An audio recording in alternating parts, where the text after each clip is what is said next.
नमस्कार मंडळींनो, नमस्कार. मी भैरवी आठले. अविनाशी शिदोरीच्या 8व्या उंजळीसाठी जमलेल्या सर्वांचे मी मनापासून स्वागत करते. नाती मग ती कोणतीही असोत, स्वतःशी, परस्परांशी, आपल्या छंदाशी किंवा परिसराशी, ती जपली तरच आपलं आयुष्य शांत आणि समाधानाचं असेल. हाच हेतू मनात धरून अविनाश पांडे यांच्या स्मृतीप्रित्यर्थ मागील 7 वर्षांपासून ही वार्षिक व्याख्यानमाला आपण करतोय. मागील 2 वर्ष हा कार्यक्रम आपण ऑनलाईन घेतला. विविध वक्त्यांनी नात्यांच्या अशाच अनेक पैलूंना स्पर्श करून ती सशक्त आणि घट्ट करण्यासाठी आपल्याला मार्गदर्शन केलं होतं. आपण सगळेजण त्याचे साक्षीदार आहातच. अविनाशी शिदोरीच्या या आजच्या 8व्या उंजळीत एक अनोख्या नात्यात आपण बांधले जाणार आहोत. त्याबद्दल थोडक्यात माहिती देण्याची विनंती मी विदुल सुकळीकर यांना करते.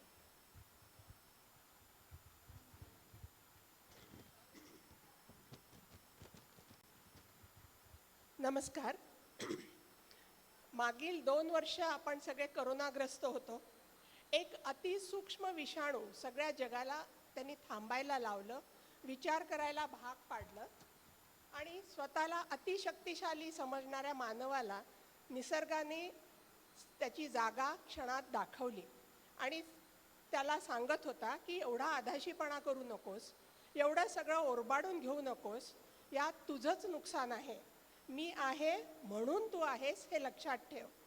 जीवनसाखळी अबाधित राहिली तरच तुझं अस्तित्व या पृथ्वीवर राहील हे लक्षात असू दे. निसर्गाच्या या हाका ऐकून अविनाशी शिदोरीच्या 8व्या उंजळीत निसर्गाशी नातं निभावणं किती महत्त्वाचं आहे हे अधोरेखित करावं असं आम्ही ठरवलं. जीवनसाखळीतील एक छोटासा दुर्लक्षित जीव म्हणजे मधमाशा. त्यांच्याबद्दल जगप्रसिद्ध शास्त्रज्ञ अल्बर्ट आइन्स्टाईन एकदा म्हणाले होते, पृथ्वीवरून मधमाशा नष्ट झाल्या तर पुढील 4 वर्षात माणूसही नष्ट होईल. वाक्य थोडं अतिशयोक्तीचं वाटतं, पण चुकीचं नक्कीच नाही. माणूस करीत असलेल्या शेतीपैकी 40% शेती ही मधमाशांच्या परागीभवनामुळे होते. हे डोळ्यांनी दिसत नसलं तरी सत्य आहे. आपल्याला प्रत्येक गोष्ट पैशात मोजायची सवय असल्याने तो हिशोब आपण जर लावला तर तो 250 ते 500 अब्ज डॉलर इतका येऊ शकतो, असं एक संशोधन सांगतं. परागीभवन केल्यामुळे मिळालेले कृषी उत्पादन, मध आणि मेण यांचा समावेश आहे ना. एवढीशी मूर्ती लहान आहे पण उपयोग किती महान आहे तिचा. म्हणून मधुमक्षिकायन करून या जीवाबद्दल आपल्याला माहीत नसलेल्या रंजक गोष्टी सांगण्यासाठी या विषयातील तज्ज्ञ श्रीयुत अमित गोडसे आज उपस्थित आहेत. त्यांचा परिचय करून देण्याची विनंती मी अलका पांडेला करते.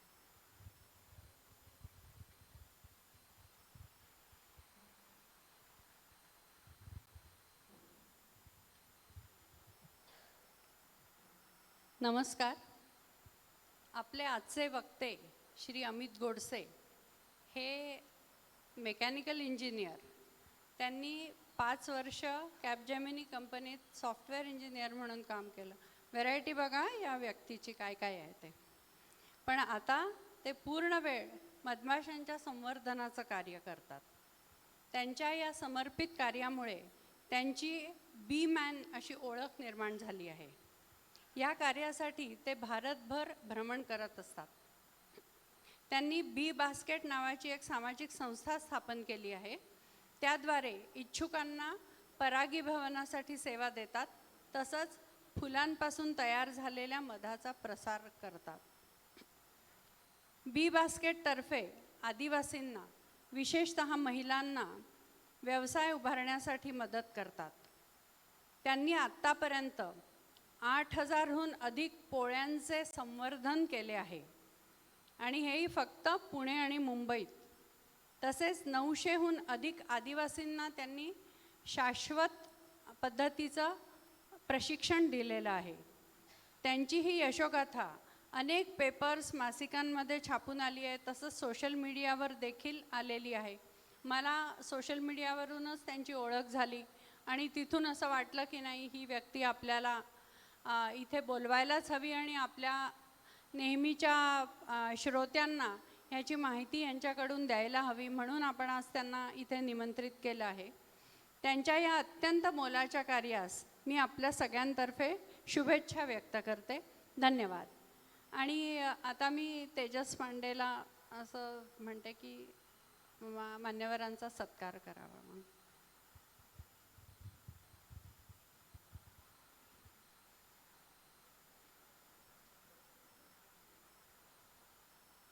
श्रीयुत अमित गोडसे.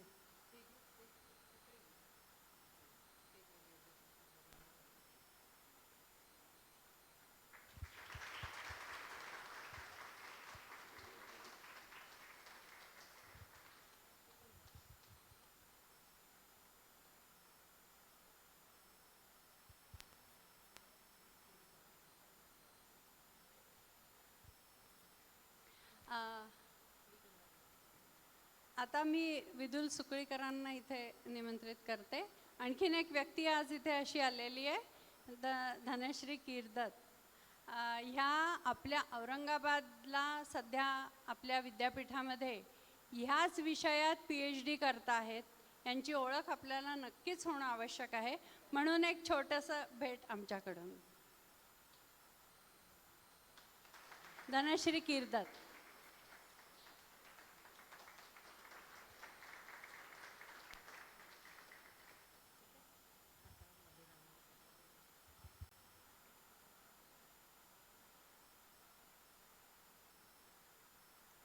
आता आपण मुख्य कार्यक्रमाला सुरुवात करूया. आजचा आपला कार्यक्रम संवादात्मक असणार आहे.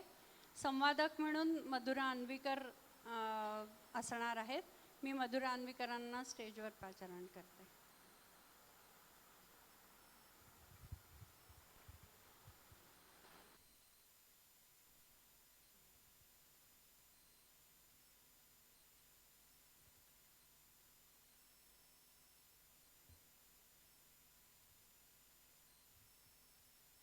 आत्ताच माझ्या मैत्रिणींनी मान्यवरांची, अमित यांची आपल्याला ओळख करून दिली.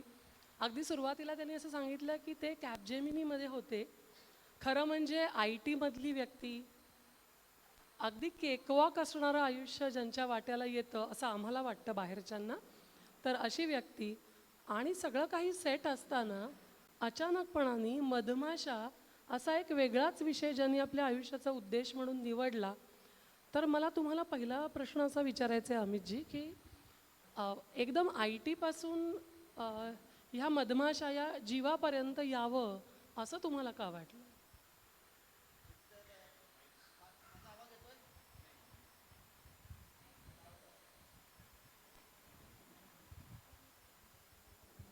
हॅलो, आत्ता येतोय?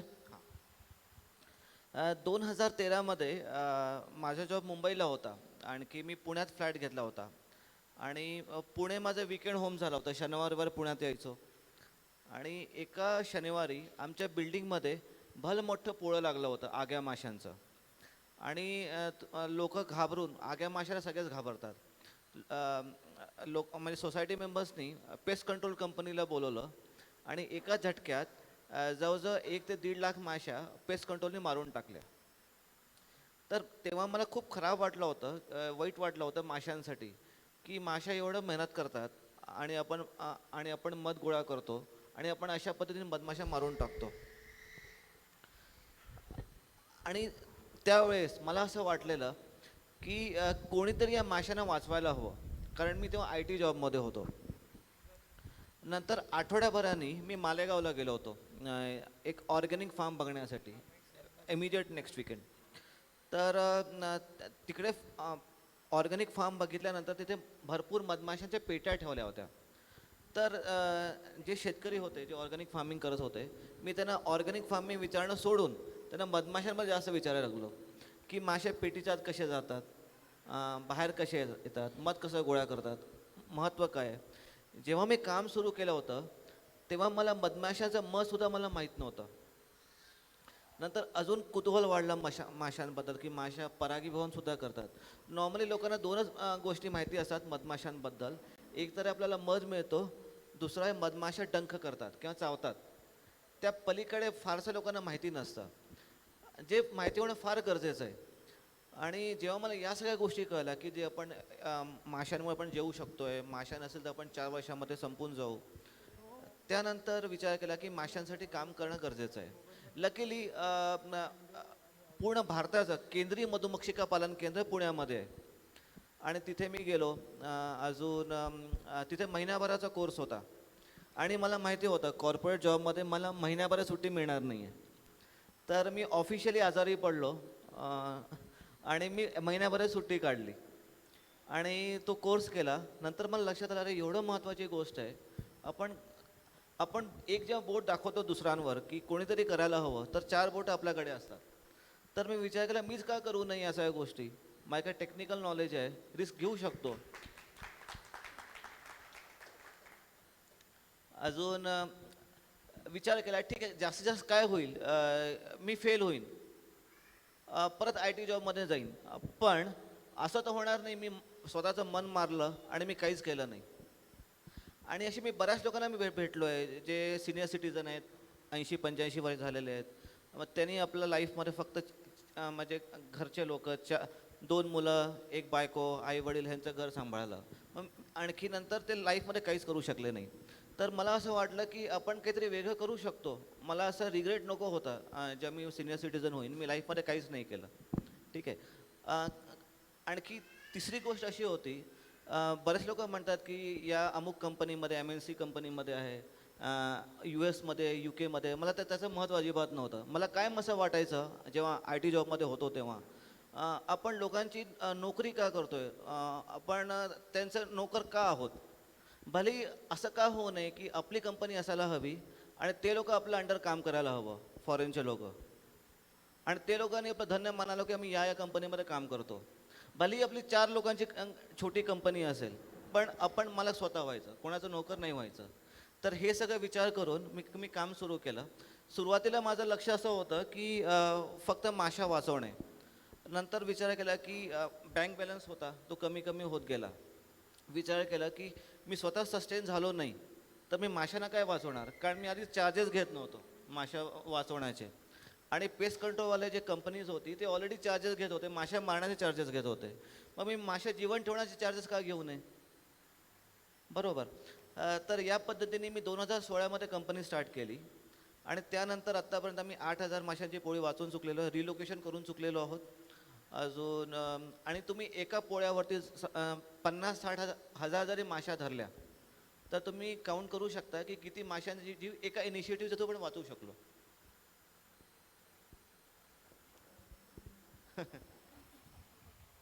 नाही म्हणजे जनरली मधमाशी बघितली की आमच्या मनामध्ये भीती घर करते आणि तुम्ही मधमाशा बघून कुतूहल किंवा धाडस किंवा देशभक्ती अशा वेगवेगळ्या भावभावांना तुम्ही जागृत केल्यात. मला खूप गंमत वाटते. पण मला एका प्रश्नाचं उत्तर द्या अमितजी, की आमच्या मनात भीती येते आणि तुमच्या मनात कुतूहल जागं झालं, तर असा काही वारसा वगैरे आहे का तुम्हाला? म्हणजे घरी कोणी असं मधमाशी प्रेमी किंवा ज्यांना प्राणी आवडतात असं कोणी लव्हर आहे घरामध्ये, की ज्याच्यामुळे, किंवा शेती आवडते, बाग आवडते? इनफॅक्ट मला जेवढं आठवतं आहे, आवाज येतोय माझा? हां. माझ्या पणजोबांपासून कोणाकडे शेती नव्हती आणि कोणाला असं प्राणीचं पण हे नव्हतं काही. पण काय झालं, बाबा कोल इंडियामध्ये होते. कोल इंडिया म्हटलं तिकडे भरपूर झाडी असतात, जंगलं असतात. आणि माझा जो जन्म झाला तो रायपूरमध्ये झाला आहे, छत्तीसगडमध्ये. आणि मी जवळजवळ 5 राज्यात बाबांमुळे फिरलो आहे. उडीसा, झारखंड, पश्चिम बंगाल, छत्तीसगड, मध्य प्रदेश आणि तर महाराष्ट्र. तर एवढ्या ठिकाणी मी फिरलो आहे फक्त बाबांच्या जॉबमुळे कोल इंडियामध्ये. आणि जिथे कोल इंडिया असतं ते खूप जंगलं असतात. मला लहानपणापासून जंगलाची आवड होती आणि मला लक्षात आहे 6वीमध्ये आम्ही क्लास बंक करून मासे पकडायला गेलो होतो मागच्या आणि आईने मला फार मारलं होतं. तेव्हापासून मला नेचरची फार आवड होती. आणि लहानपणी जेव्हा मला आई रागवायची तर मी झाडावर चढून बसायचो रुसून आणि पक्षी, बटरफ्लाईज, फळं खात बसायचो आणि आई मग सॉरी म्हणायची, मग मी खाली उतरायचो झाडावरून. तर नाही, म्हणजे अशी तळ्यातल्या माशांपासून ते पोळ्यातल्या माशांपर्यंत असा तुमचा तेव्हापासूनचा जर्नी आहे. गुड. तर आणि जेव्हा मला पहिले जॉब मला मुंबईला लागली आणि सगळं कॉन्क्रीट जंगल होतं तर विकेंडला मी काय करायचो आवाज येत नाही आहे म्हणजे तुमचा. हां, त्यांचा येत, तुमचा येत नाही. हां, कदाचित फॅनमुळे पण तो डिस्टॉर्ट होतोय असं वाटतं मला. आपण फॅन थोडे कमी केले तर चालतील का? चेक चेक नाही ओके ओके हा देतो. हॅलो, आता येतोय? ठीक आहे ठीक आहे.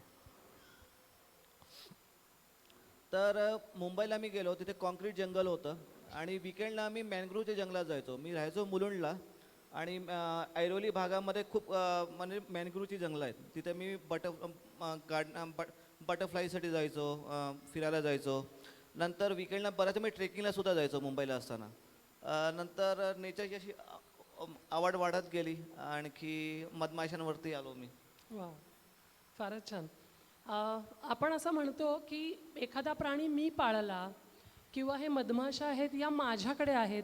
खरं म्हणजे निसर्गाचं तत्व असं सांगतं की मी माशीला बोलवत नाही किंवा माझ्याकडे एखादा पेट नसतो तर पेट मला निवडतो. त्याला असं वाटतं की ही व्यक्ती माझा नीट सांभाळ करेल आणि म्हणून तो पेट तुम्हाला निवडतो. मला असं वाटतं मधमाशांनी तुम्हाला निवडलं. मला पण बऱ्याच असंच वाटतं, कारण मधमाशांचा आणि माझा लांब लांब पण काही संबंध नव्हता. खरंच, अशी घटना तुमच्या जीवनात घडते आणि तुमचं पूर्ण आयुष्यात बदलून जातं. अगदी खरं. आणि तुम्ही बघा, मला असं वाटतं माशांनी आमच्या घरी सोसायटीमध्ये पोळे यासाठी केलं होतं की कोणीतरी त्यांच्यासाठी काहीतरी करू दे. हम्म. नंतर केंद्रीय मधुमक्षिका पालन केंद्र पुण्यामध्येच आहे, जिथे मी ऑर्गॅनिक फार्म बघण्यासाठी गेलो. तिथे पेट्या ठेवल्या होत्या. म्हणजे असं सगळं जुळून येत होतं. कॉलिंग होतं तुम्हाला हे. कॉलिंग होतं. हां. अगदी बरोबर, कॉलिंग होतं. पण बऱ्याचदा कसं होतं, पण कॉलिंग आपल्याला कळत नाही. येस. आणि मी फार लकी आहे की मला ते कॉलिंग कळलं आणि तेव्हा मी काम सुरू केलं. याला आता in किती वर्ष झाली साधारण हे काम सुरू झालेलं? मला जवळजवळ 8 वर्ष झाली. बरं. आणि आता 8 वर्षामध्ये आम्ही अपार्टमेंट्स बघितल्या, वेगवेगळे रिसॉर्ट्स बघितले, पण तुम्ही हे वेगळं रिसॉर्ट बघता छताला टांगलेलं, मधुमक्खी का छत्ता असंच म्हणतात. तर आम्हाला थोडंसं या रिसॉर्टबद्दल, या कॉलनीबद्दल पण जाणून घ्यायला आवडेल. नक्की. आणखी तुम्हाला गंमतशीर गोष्ट सांगतो की आता माझे मित्र जेव्हा पण पोळं बघतात, ते पोळं बघत नाही, ते असं बघतात की अमित गोडसे लटकलेलं आहे. आणि त्यांचा मला मेसेज येतो की मी आत्ता पोळं बघितलं, मला तुझी आठवण आली. आणि फोटोही पाठवतात फोटो. तर आता जसं तुम्ही म्हणालात की कॉलनीमध्ये कोण कोण असतं, माशांच्या कॉलनीमध्ये 3 मेंबर्स असतात. एक आहे राणी, काही 100 नर असतात आणि बाकीचे कामकरी माशा असतात. एक राणी माशी जवळजवळ 1,00,000 माशांना हँडल करते. आपल्याला जवळजवळ 4 लोकांना हँडल करणं कठीण जातं, पण एक राणी माशी जवळजवळ 1 ते 1.5 लाख माशांना हँडल करते. सगळ्यांनी आपली कामं वाटून घेतलेली आहेत. राणी माशीचं काम काय? फक्त अंडी घालणे. इनफॅक्ट ती खातसुद्धा नाही. कामकरी माशीने त्यांना भरवावं लागतं. नर जो असतो तो काहीच काम करत नाही. फक्त एकच काम असतं, नवीन राणीसोबत मीटिंग करणं.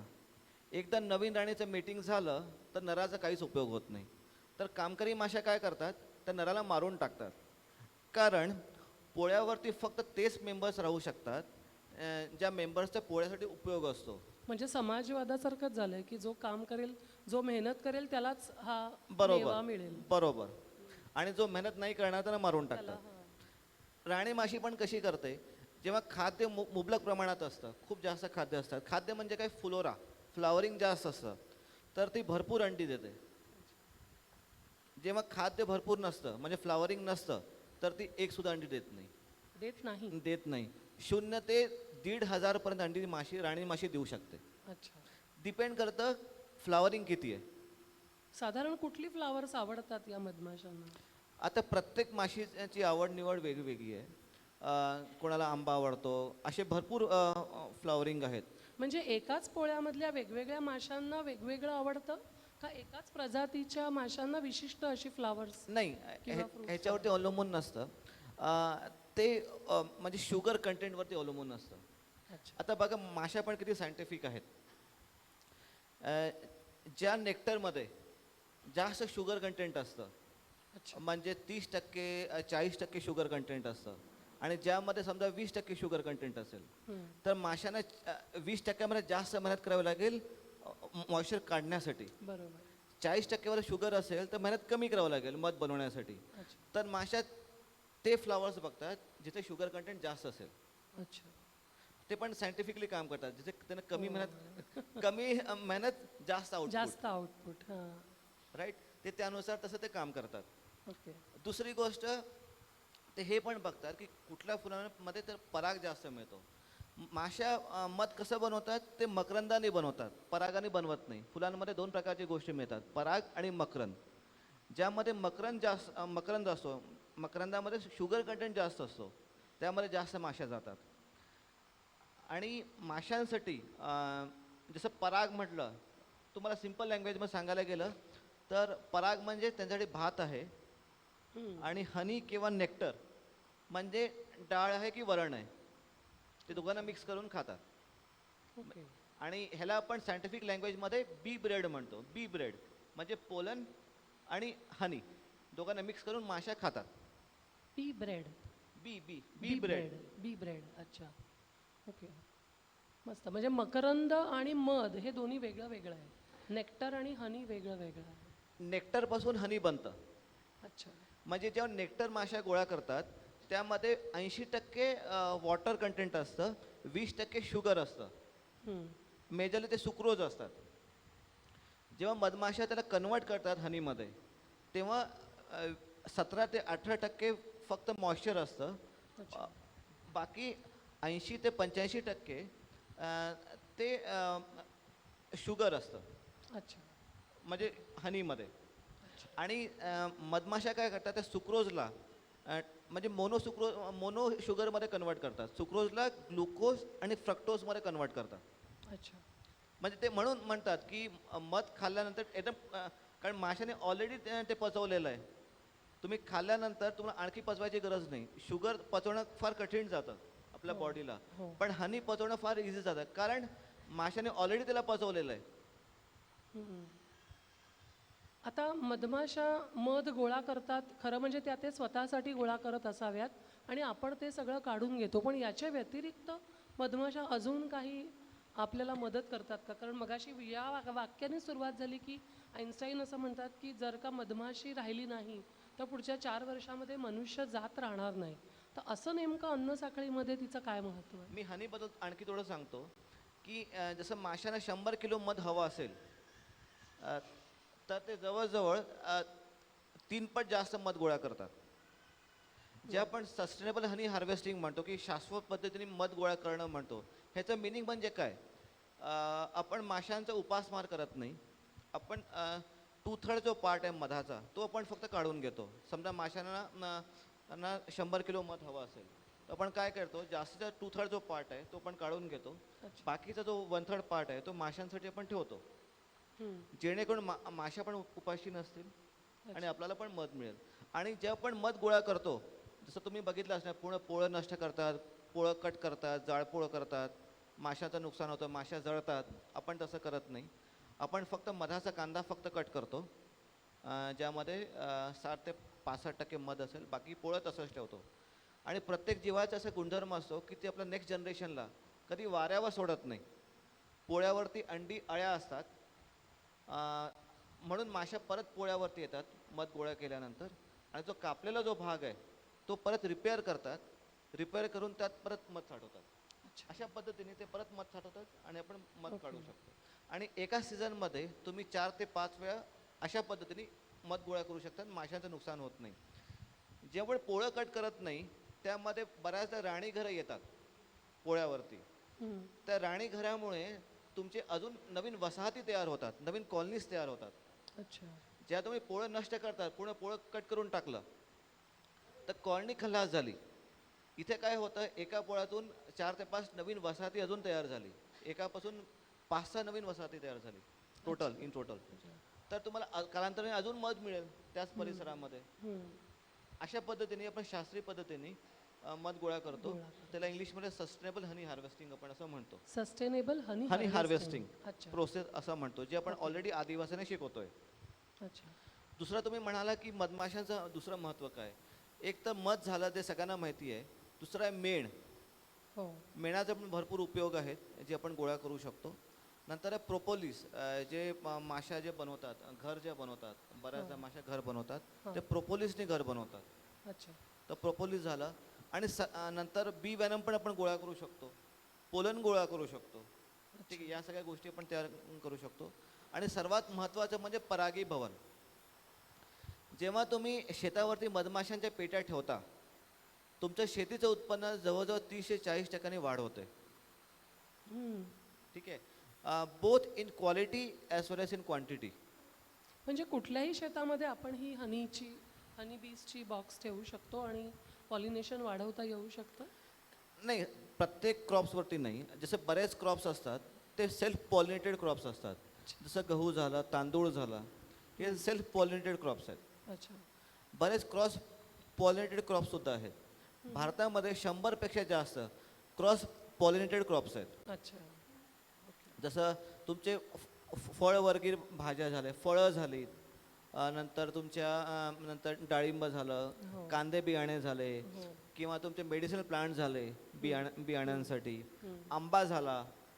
मला वाटतं काही वेळेला Horticulture crops. एकाच फुलामध्ये सुद्धा पुकेसर आणि स्त्रीकेसर असतं आणि तिथेही पॉलिनेशन. बरोबर. मधमाशांच्या आता जसं काकडी झाली, हां. काकडीमध्ये 2 प्रकारची फुलं असतात, नर आणि मादी. हां. ठीक आहे.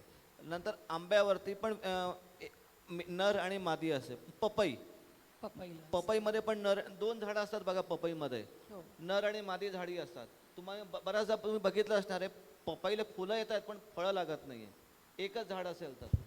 ह्याचं कारण काय माहिती आहे? कारण आयदर ते नर असेल किंवा मादी असेल. नर कसं तुम्हाला कळेल, एका फांदीला भरपूर फुलं लागली असेल, आणि मादी म्हणजे काय, एका स्टेमला फुलं लागलेली आहे, फांदी नाही आहे, एका स्टेमलाच फुलं लागली, म्हणजे ती मादी. जेव्हा दोघांचे मीटिंग होतं तेव्हाच फळधारणा होते. हीच गोष्ट ह्याच्यावरती पण लागू होते, कोकमवरती सुद्धा लागू होते. कोकमवरती पण नर आणि मादी झाडं असतात. सो हे पॉलिनेशन करण्याचं काम मधमाशी करत. मधमाशांसारखे कीटक करतात.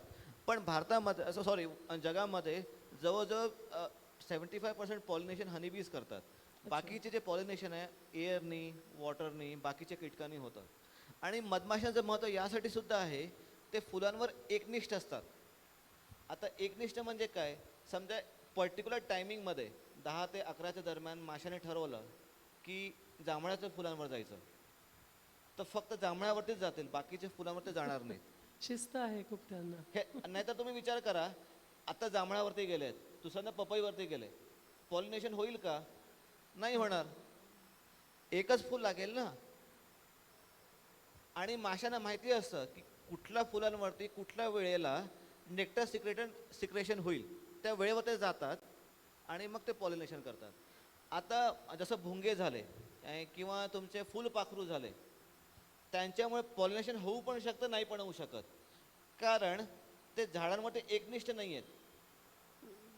कधी एका फुलांवर बसतील, दुसऱ्या फुलांवर बसतील, झाला तर झाला, नाही झाला. पण माशा फुलांवर एकनिष्ठ असतात आणि त्यांची बॉडी पूर्ण केसाळ असते, म्हणून ते खूप उत्तम प्रतीने पॉलिनेशन करतात. पण आपण मात्र कायम त्यांना घाबरतो, कारण त्यांचा चावा आपल्याला फार डेंजरस वाटतो. किंवा कधी पण म्हणजे सापांच्याही मागे जी अशास्त्रीयता आहे, आणि दिसला साप की आपण भुई धोपटतो आणि त्याला मारून टाकतो, तसंच काहीच असे गैरसमज मधमाशीबाबत पण झालेले आहेत. तर मधमाशा, तुम्ही आता म्हणताय की तुम्ही पोळं काढून घेता, 2/3 मध ठेवता आणि 1/3 काढून घेता, पण हे सगळं करत असताना कधी मधमाशांनी हल्ला केला आहे किंवा त्या चावल्या आहेत, असं कधी झालं नाही?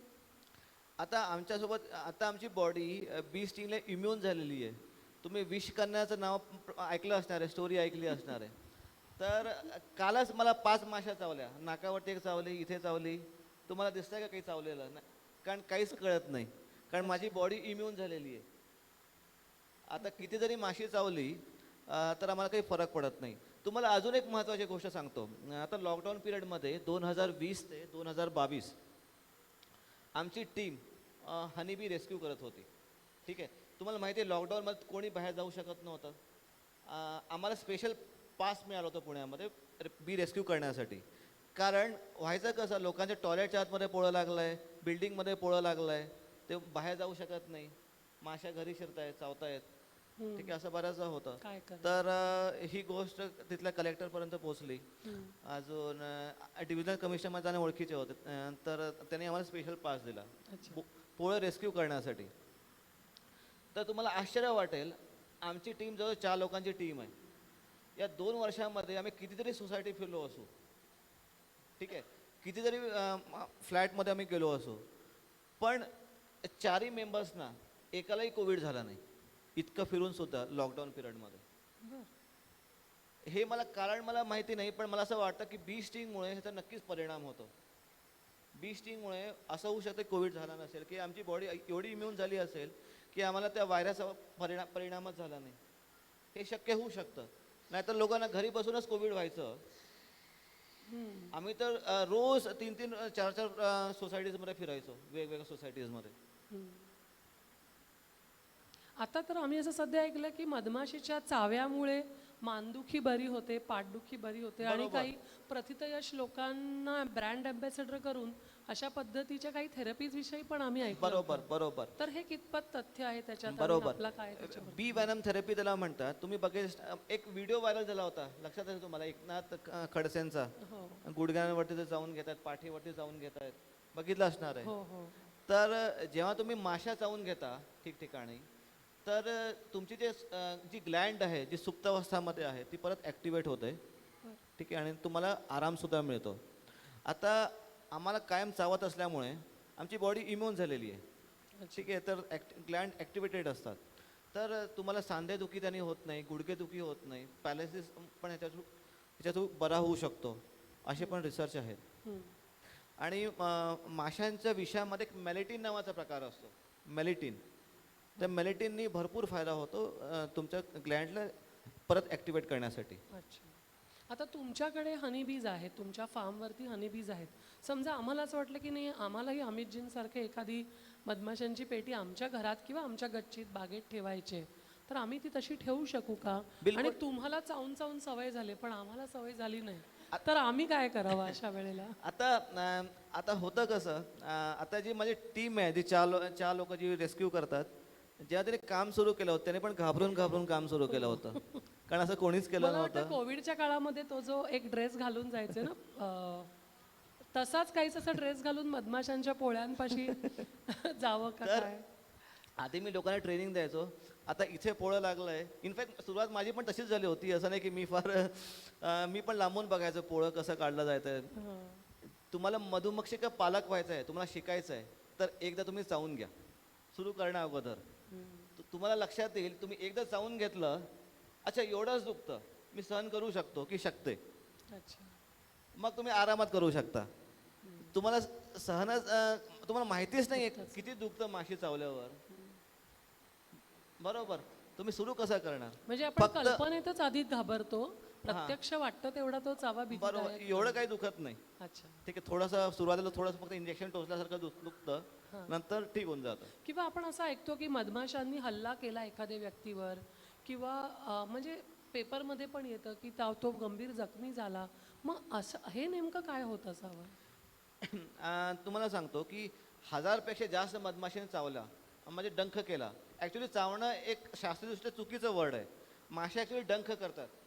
डंख तुमच्या शरीरात राहतो आणि माशा उडून जातात आणि ती मरते सुद्धा 10-15 मिनिटामध्ये, पण काटा तुमच्या शरीरात राहतो.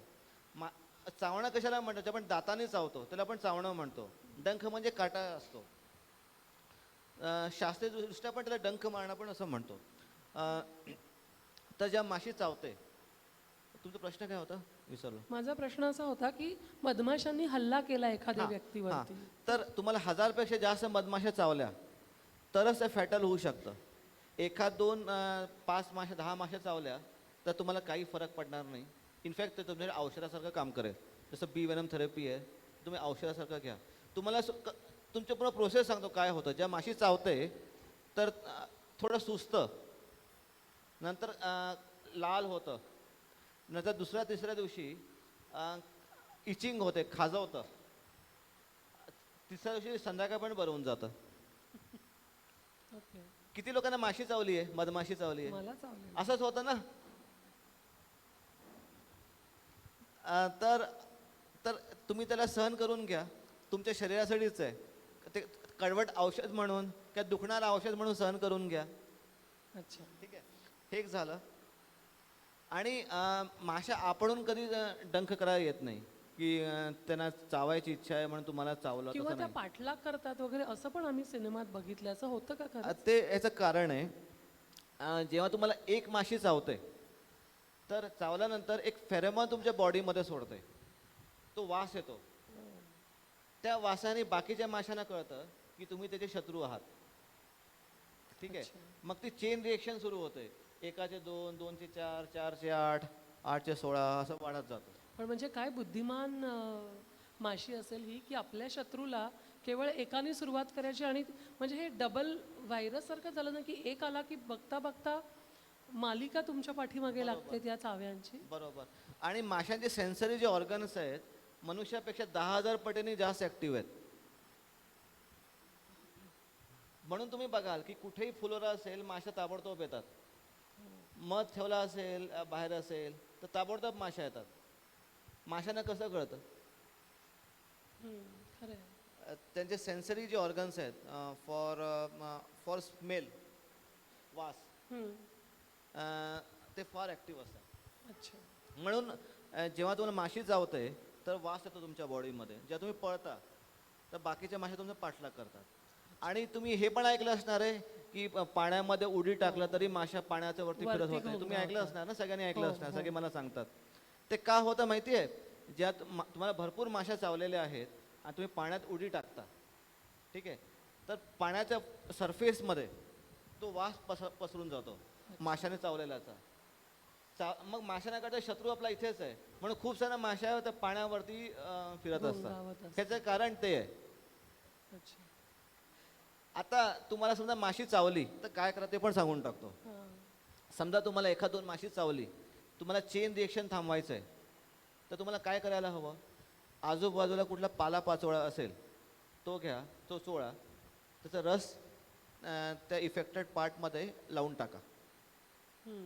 ठीक आहे, जेणेकरून काय होतं, तो जो मासे चावल्याचा जो वास आहे तो थोडा दबला जाईल आणि तो पानाचा वास येईल. अच्छा.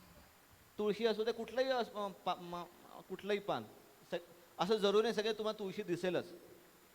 कुठलंही पान ज्याच्यामध्ये स्ट्रॉंग वास येतोय त्या पानाचा, हे गोष्ट झाली.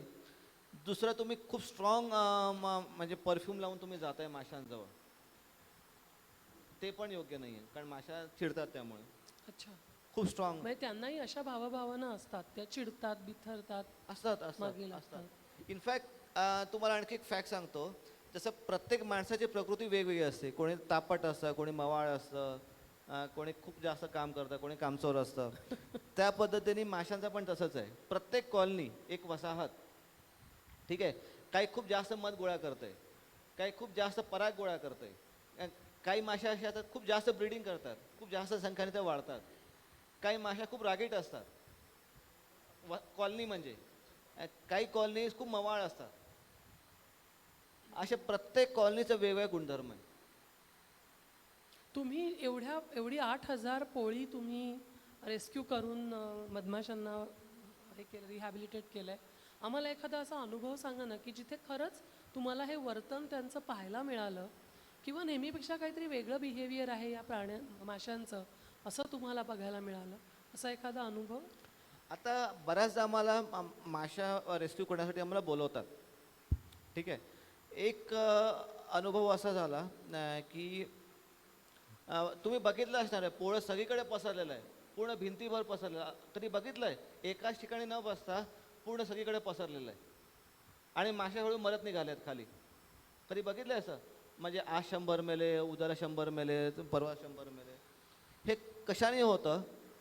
ज्या माशांवरती पेस्ट कंट्रोल केलं जातं आणि माशा उडून दुसरीकडे जातात, तर त्या माशांवरती पेस्ट कंट्रोलचा इम्पॅक्ट झालेला असतो. म्हणून नॉर्मल ते न बसता पूर्ण पसरून बसतात अच्छा. आणि हळू सगळे खलास होत जातात.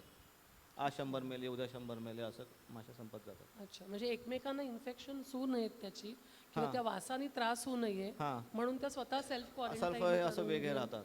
जवळ बसला तर माशांना त्रास होऊ शकतो त्या कॉलनीचा, तर केमिकलचा वास होऊ शकतो, अच्छा, म्हणून ते लांब लांब बसतात असं. ओके. आणि मग त्या मरतातही काही मरतात, काही त्याच्यामधल्या. काही मरत जातात, कारण ते इम्पॅक्ट काही माशांमध्ये फार लवकर इम्पॅक्ट होतो एका दिवसामध्ये, काही माशांमध्ये 10 दिवसांनी इम्पॅक्ट होतो त्या केमिकलचा इम्पॅक्ट. डिपेंड करतं, अच्छा, पण कालांतराने सगळं पूर्ण कॉलनी खलास होते पेस्ट कंट्रोल झाल्यावर. मग यांच्यामध्ये पण काही वेगवेगळ्या प्रजाती आहेत की ज्या भारतात अबंडंटली बुबलक सापडतात, आहेत, काही तुम्हाला मी दुर्मिळ फोटो होत पण चाललंय. दाखवतो ह्याच्यामध्ये. तुम्हाला फोटो बघून लक्षात येईल, तुम्हाला स्पीशीज पण मी सांगेन आणि तुम्हाला लक्षात येईल, तुम्ही बघितलं पण असणार आहे.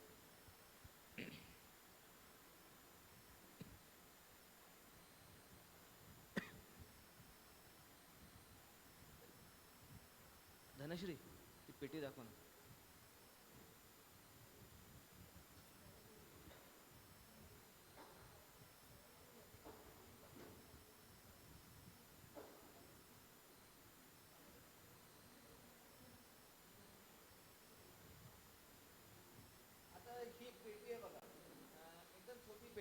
एकदम छोटी पेटी आहे. ह्याच्यामध्ये डंकहीन माशा असतात. तुम्हाला वाटेल ही डंकहीन माशी काय प्रकार आहे. ही माशी ॲक्च्युली चावते.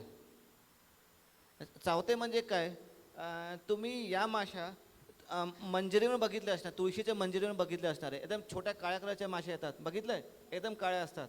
लोकांना वाटतं ही कुठली चिलट्यासारखी माशी आली आहे की काय आहे, ते ॲक्च्युली मधमाशा आहेत. नेचरनी काय केलं आहे, छोट्या फुलांसाठी छोट्या मधमाशा, मोठ्या फुलांसाठी मोठ्या मधमाशा. ही आहे छोटी मधमाशी आणि ही माशी चावते. तुम्हाला चावल्यावर गुदगुल्या होतात किंवा अनकम्फर्टेबल फील होतं. या माशा काय करतात, तुमच्या केसात शिरतात, हातात बसतात, कानात शिरायचा प्रयत्न करतात, नाकात शिरायचा प्रयत्न करतात. हां, आणि तुम्हाला जसं गुदगुली होते आणि अनकम्फर्टेबल फील होतं त्यामुळे, आणि तुम्ही तिकडनं उडून जाता, म्हणजे पळून जाता तिकडनं, अच्छा, आणि माशा मग पेटीच्या आत येतात. अशा पद्धतीने या माशा काम करतात.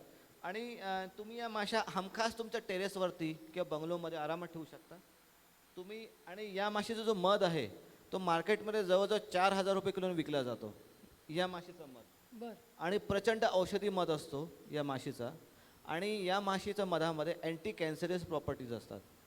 आणि हा मध जो आहे तुम्हाला सहसा मार्केटमध्ये कुठेच अवेलेबल नसेल, मिळाला तरी भेसळयुक्त असेल. अच्छा, तर हा जो मध आहे प्रचंड औषधी मध आहे. तुम्ही स्वतः पाळू शकता, तुम्ही स्वतः मध गोळा करू शकता आणि आरामात तुम्ही पाळून या माशांचं ब्रीडिंग करू शकता. एकाच तुम्ही 2 ते 3 नवीन वसाहती तयार करू शकता आणि त्या वसाहती तुम्ही विकू पण शकता किंवा पॉलिनेशनला देऊ शकता. पॉली हाऊसमध्ये फक्त याच माशा काम करतात. जे पॉली हाऊस आहे किंवा शेडनेट आहे त्यामध्ये फक्त याच माशा काम करतात, बाकीच्या माशा काम नाही करत. म्हणजे त्या मुद्दामून शेडनेटमध्ये आपल्याला ठेवाव्या लागतात, त्या एंटर नाही करू शकत. आता शेडनेटमध्ये काय होतं, आतमध्ये कुठल्याच माशा शिरू शकत नाही, मग पॉलिनेशनचा प्रॉब्लेम येतो. खरं आहे. तर तो पॉलिनेशनचा प्रॉब्लेम सॉल्व्ह करण्यासाठी आपण या माशा ठेवू शकतो. अच्छा, म्हणजे अशी पेटी आणून आपण फक्त आपण ठेवू शेडनेटमध्ये शकतो. ओपन करून आता मी ठेवू अजून एक शकतो. फोटो तुम्हाला दाखवीन. अच्छा, आधी हा फोटो बघून घेऊ, नंतर अजून एक बघू काकडीचा. आता पहिला जो फोटो आहे तो आग्या माशांचा आहे, रॉक बी आपण म्हणतो. ठीक आहे, या मोठ्या बिल्डिंगमध्ये पोळं बनवतात. आणि तुम्ही म्हणाल की या माशांना आपण पेटीत भरून टाकू. या माशीला पेटीत नाही भरू शकत, आग्या माशांना. कारण आग्या माशा ज्या आहेत त्या उजेडावरती पोळं बनवतात, त्यांना सूर्यप्रकाश लागतो पोळं बनवण्यासाठी. म्हणून या माशा तुम्ही बिल्डिंगमध्ये बघता, पाण्याच्या टाकीखाली बघता, झाडांवर बघता आणि खूप जास्त घाबरतात. जगातल्या सर्वात मोठ्या मधमाशा या आहेत ज्या भारतामध्ये सापडतात. दुसरी जी मधमाशी आहे तिला गार्डन बीस किंवा फुलोरी माशी किंवा मोहोळच्या माशा गावठी भाषेत म्हणतो. मोहोळच्या माशा, मोहोळच्या माशा गावात मोहोळच्या माशा म्हणतात. या असं माशा मला वाटतं खाली असं आलेलं लॉंग बरोबर बरोबर तुम्ही ग्रिलवरती बघाल किंवा छोटंसं कडुलिंबा झाडावरती छोटं पोळं बघाल, ते ही जात आहे. आणि ही जी मधमाशी आहे ती पण जवळजवळ 1 किलोपर्यंत मध गोळा करते आणि उत्तमरित्या परागीभवन करते. या माशांना सुद्धा तुम्ही पेटीत नाही भरू शकत. ठीक आहे. नेक्स्ट जी थर्ड स्पीशीज आहे ती आहे इंडियन बॉक्स बी किंवा सातेरी माशी ह्याला आपण म्हणतो. सातेरी म्हणजे काय, 7 पोळी ते बनवतात, समानांतर 7 पोळी बनवतात आणि त्या अंधारात पोळं बनवतात. म्हणून या माशांना तुम्ही पेटीत भरवू शकता. ह्या छोट्या हां, अलीकडच्या. जे आपण म्हणतो ना मधुमक्षिका पालन, पेटीवाल्या मोठ्या माशा, तर या माशा आहेत. निळ्या कलरच्या बॉक्सेस तुम्ही बघितलं असणार आहे बऱ्याचदा, तुम्ही कुठे फिरायला गेला तर निळ्या कलरच्या बॉक्सेस, तर या माशांचं आहे. जे चौथी जी जाती आहे ती आहे ॲपिस मेलिफेरा किंवा त्याला इटालियन माशीसुद्धा म्हणतात, की आपण ही इम्पोर्ट केली आहे युरोपियन कंट्रीजमधून. ही कमर्शियल लेवलची बी किपिंगवाली माशी आहे, खूप जास्त मध गोळा करते. जसं जर्सी काऊ आहे म्हणजे फुलं भारतीय आहेत पण माशी युरोपमधनं आलेली. ना, नाही ही माशीच बाहेरची आहे. हो ना, पण म्हणजे आपण तिला जेव्हा आपल्या देशात सोडू तेव्हा ती ज्या फुलांवरती बसेल ती फुलं परदेशी असावी का ती नाही, भारतीय पण होऊ शकतात, परदेशी पण होऊ दोन्ही शकतात. प्रकारच्या फुलांवर ती जसं जर्सी गाई पण भारतामध्ये आलेल्या आहेत, हां हां ते काम करतात. तशी माशी प्लेनमध्ये जास्त काम करते, अच्छा. सपाट प्लेनमध्ये जास्त काम करते आणि खूप जास्त मध गोळा करते. ठीक आहे. म्हणून उत्तर भारतामध्ये कमर्शियलवरती या माशांचं बी किपिंग केलं जातं. अच्छा. नेक्स्ट ही 5वी जी मधमाशी आहे ती डंकहीन माशी आहे. तुम्ही बघितले असणार तुळशीच्या मंजरींवर, एकदम काळ्या कलरची माशी असते, एकदम छोटी माशी असते. ठीक आहे. आणि त्या माशीना पण या पेटीमध्ये भरू शकतो आणि आरामात तुम्ही ठेवू शकता. अच्छा, ही पेटी घरात इतरत्र कुठेही ठेवू शकतो. हो, तुम्ही तुमच्या गॅलरीमध्ये पण ठेवू शकता किंवा तुमचं समोरच्या खिडकीमध्ये पण असं ठेवू शकता. ओके, पण त्या परत येतात नंतर त्यांचा झाला बरोबर, की? आतमध्ये परत येतात. अच्छा, बर, मजा आहे. कारण जसं आपल्याला GPS माहित आहे, आपल्याला आपलं घर माहिती आहे, हो. तसं माशांना माहित असतं की आपल्याला कुठे परत यायचं आहे. पण ते कसं कळतं त्यांना की ही पेटी माझी, ही पेटी तुझी, असं कसं कळतं? एक तर वास, प्रत्येक राणी माशीचा वास वेगवेगळा असतो, ओके. पहिली गोष्ट. दुसरं काय होतं, मधमाशा वॅगल डान्स करतात. वॅगल म्हणजे 8 अक्षरी डान्स असतो. हो, बर. 8 अक्षरी डान्स म्हणजे काय, आता तुम्हाला कुठेही पोचायचं आहे, ठीक आहे, कुठल्या ठिकाणी पोचायचं आहे, जसं मला पुण्यापासून औरंगाबाद पोचायचं आहे, तर मला 2 गोष्टी लागेल. एक तर मला डायरेक्शन लागेल, म्हणजे पुण्यापासून कुठल्या डायरेक्शनने मला औरंगाबादला जायचं आहे, एक डायरेक्शन लागेल. दुसरं मला लागेल, डायरेक्शन जरी कळलं, डिस्टन्स माहिती नसेल तुम्ही कुठे पोचणार. डायरेक्शन आणि डिस्टन्स तुम्हाला कळलं, तुम्ही ऑन स्पॉट तुम्ही पोचाल कुठेही. बरोबर. नाही तर फक्त डिस्टन्स माहिती, डायरेक्शन माहिती, तुम्ही कुठे कुठे फिराल. हम्म. राईट. तर माशा काय करतात, सूर्य पेटीला पण केंद्र धरलं आणि फ्लावरिंग, फुलं जिथे आहेत त्यामध्ये कोण बनतो. बर. सूर्य पेटीला केंद्र धरलं, सेंटर धरलं आणि फ्लावरिंग ह्याच्यामध्ये एक अँगल बनतो. ठीक आहे. त्या अँगलच्या नुसार माशा डान्स करतात. हे डान्स केल्यानंतर बाकीच्या माशांना कळतं की आपल्याला कुठल्या डायरेक्शनमध्ये जायचं आहे. बर. आता डिस्टन्स कसं कळतं, हे झालं डायरेक्शन. डिस्टन्स कसं कळेल, आपलं ते पोट, ॲबडॉमेन जे आहे ते स्लो किंवा फास्ट हलवतात. ते जेवढं फास्ट हलवतात ह्याचा अर्थ असं होतं की फूड सोर्स आहे, म्हणजे फ्लावरिंग जे आहे तेवढं जवळ आहे. हम्म. म्हणजे त्या रेटच्या नुसार त्यांना कळतं की डिस्टन्स एवढा आहे. पोट हलवण्याने जेवढं फास्ट हलवतात, स्लो हलवतात, त्याने बाकीच्या माशांना कळतं की डिस्टन्स एवढ्या डिस्टन्सवरती आहे. म्हणजे नेटवर्किंग आणि कम्युनिकेशन या दोन्ही गोष्टी त्यांच्यामध्ये. आणि त्यांच्यामध्ये जे Advanced. कम्युनिकेशन होतं हम्म. त्यामध्ये 100% ट्रान्समिशन होतं. हो. आपल्या इथे ध जमा भरपूरदा होतं. त्यांच्यामध्ये तसं काही होत नाही. होत नाही. म्हणजे आपल्यापेक्षा कधी कधी वाटतं की हे जास्त इव्हॉल्ड आहेत, जास्त विकसित आहेत. आपल्याला भाषा लागते, 5 इंद्रिय लागतात, त्यांना तोच मेसेज कन्व्हे करायला 1 किंवा 2 सेन्सेस पुरतात. अगदी बरोबर. म्हणजे हालचाल आणि वास एवढ्या 2च्या जोरावरती ते बरोबर. अख्खं कम्युनिकेशन करतात, जिथे आपल्याला डोळे पण लागतात, कान पण लागतात, हालचाल पण लागते, बरोबर. शिवाय मोबाईलही लागतो अधूनमधून. तुम्ही एकदा अजून एक तुम्हाला सांगतो, तुम्ही कधी पोळं बघितलं, व्हिडिओ बघितला, माशांचा वेव बघितला, असा वेव आलेला पोळ्यावरती, असं वेव सारखा येतो. अच्छा, हो, जसं आपण वेल्वेटवरती हात फिरवल्यावरती वेगळं टेक्स्चर किंवा शेड बदललेली हा दिसते. म्हणजे वेव येतात बघा, असं माशांचा वेव असतो बघा पोळ्यावरती. तुम्ही नेट जिओ मध्ये बघितलं असणार आहे किंवा व्हिडिओ बघितलाय. त्याचं कारण माहित आहे काय? ते ट्रान्समिट करतात मेसेज. जेव्हा त्यांना माशांना कळतं की आपला आता शत्रूचा अटॅक होणार आहे, ठीक आहे, मग ते काय करतात, असं वेव करून तुम्ही ते सगळ्या कॉलनीला सांगून टाकता की आपल्याला शत्रूचा अटॅक होणार, तुम्ही तयार राहा. अच्छा. जिथे डान्स शिकू शकत नाही तिथे त्यांना वेव शिकवतो. बरं. त्यांना ऋतुमानानुसार काही वेगळं कोडिंग किंवा कम्युनिकेशन ते करतात. म्हणजे त्यांना ऋतू बदल किंवा येणाऱ्या वादळाची चाहूल, येणाऱ्या भूकंपाची चाहूल किंवा पावसाची चाहूल अशी काही लागते आणि त्याच्यासाठी काही ते वेगळे रिस्पॉन्सेस. बऱ्याचदा होतं. आता तुम्ही बघितलं असणार आहे, माश्या मायग्रेट करतात. आता इथे पोळं आहे, दुसऱ्या ठिकाणी पोळं नसेल. असं का होतं? एक तर 2-3 कारणं असतात. एक तर तिथलं फ्लॉवरिंग संपलेलं आहे. अच्छा. दुसरं त्यांना कळलेलं आहे की वेदर चेंज होणार आहे. हम्म. ठीक आहे. आता त्यांना हे पण कळतं की क्लायमेट चेंज आहे. हे पण त्यांना आता एका एरियामध्ये बऱ्याचदा माशाच येत नाही एका सीझनमध्ये. एकदा नेक्स्ट सीझन माशा येतात, भरपूर येतात. असं का होतं? कारण त्यांना कळलेलं असं की ते फ्लॉवरिंग नसेल किंवा फ्लॉवरिंग जरी असेल तर नेक्टर नसेल, अच्छा. Due to various reason. काही वेळेला आपण म्हणतो की आपण खूप एक्सेसिव्ह कीटकनाशकं वापरतो किंवा फार्मिंग करतानाही आपण जमिनीमध्येही काही बऱ्याच गोष्टी टाकत असतो फॉर नो रिझन्स. त्याचा काही थ्रेट यांच्या जीवाला धोका उत्पन्न माशांमध्ये होऊ भरपूर परिणाम होतो त्याने. भरपूर माश्या त्याने संपलेल्या आहेत.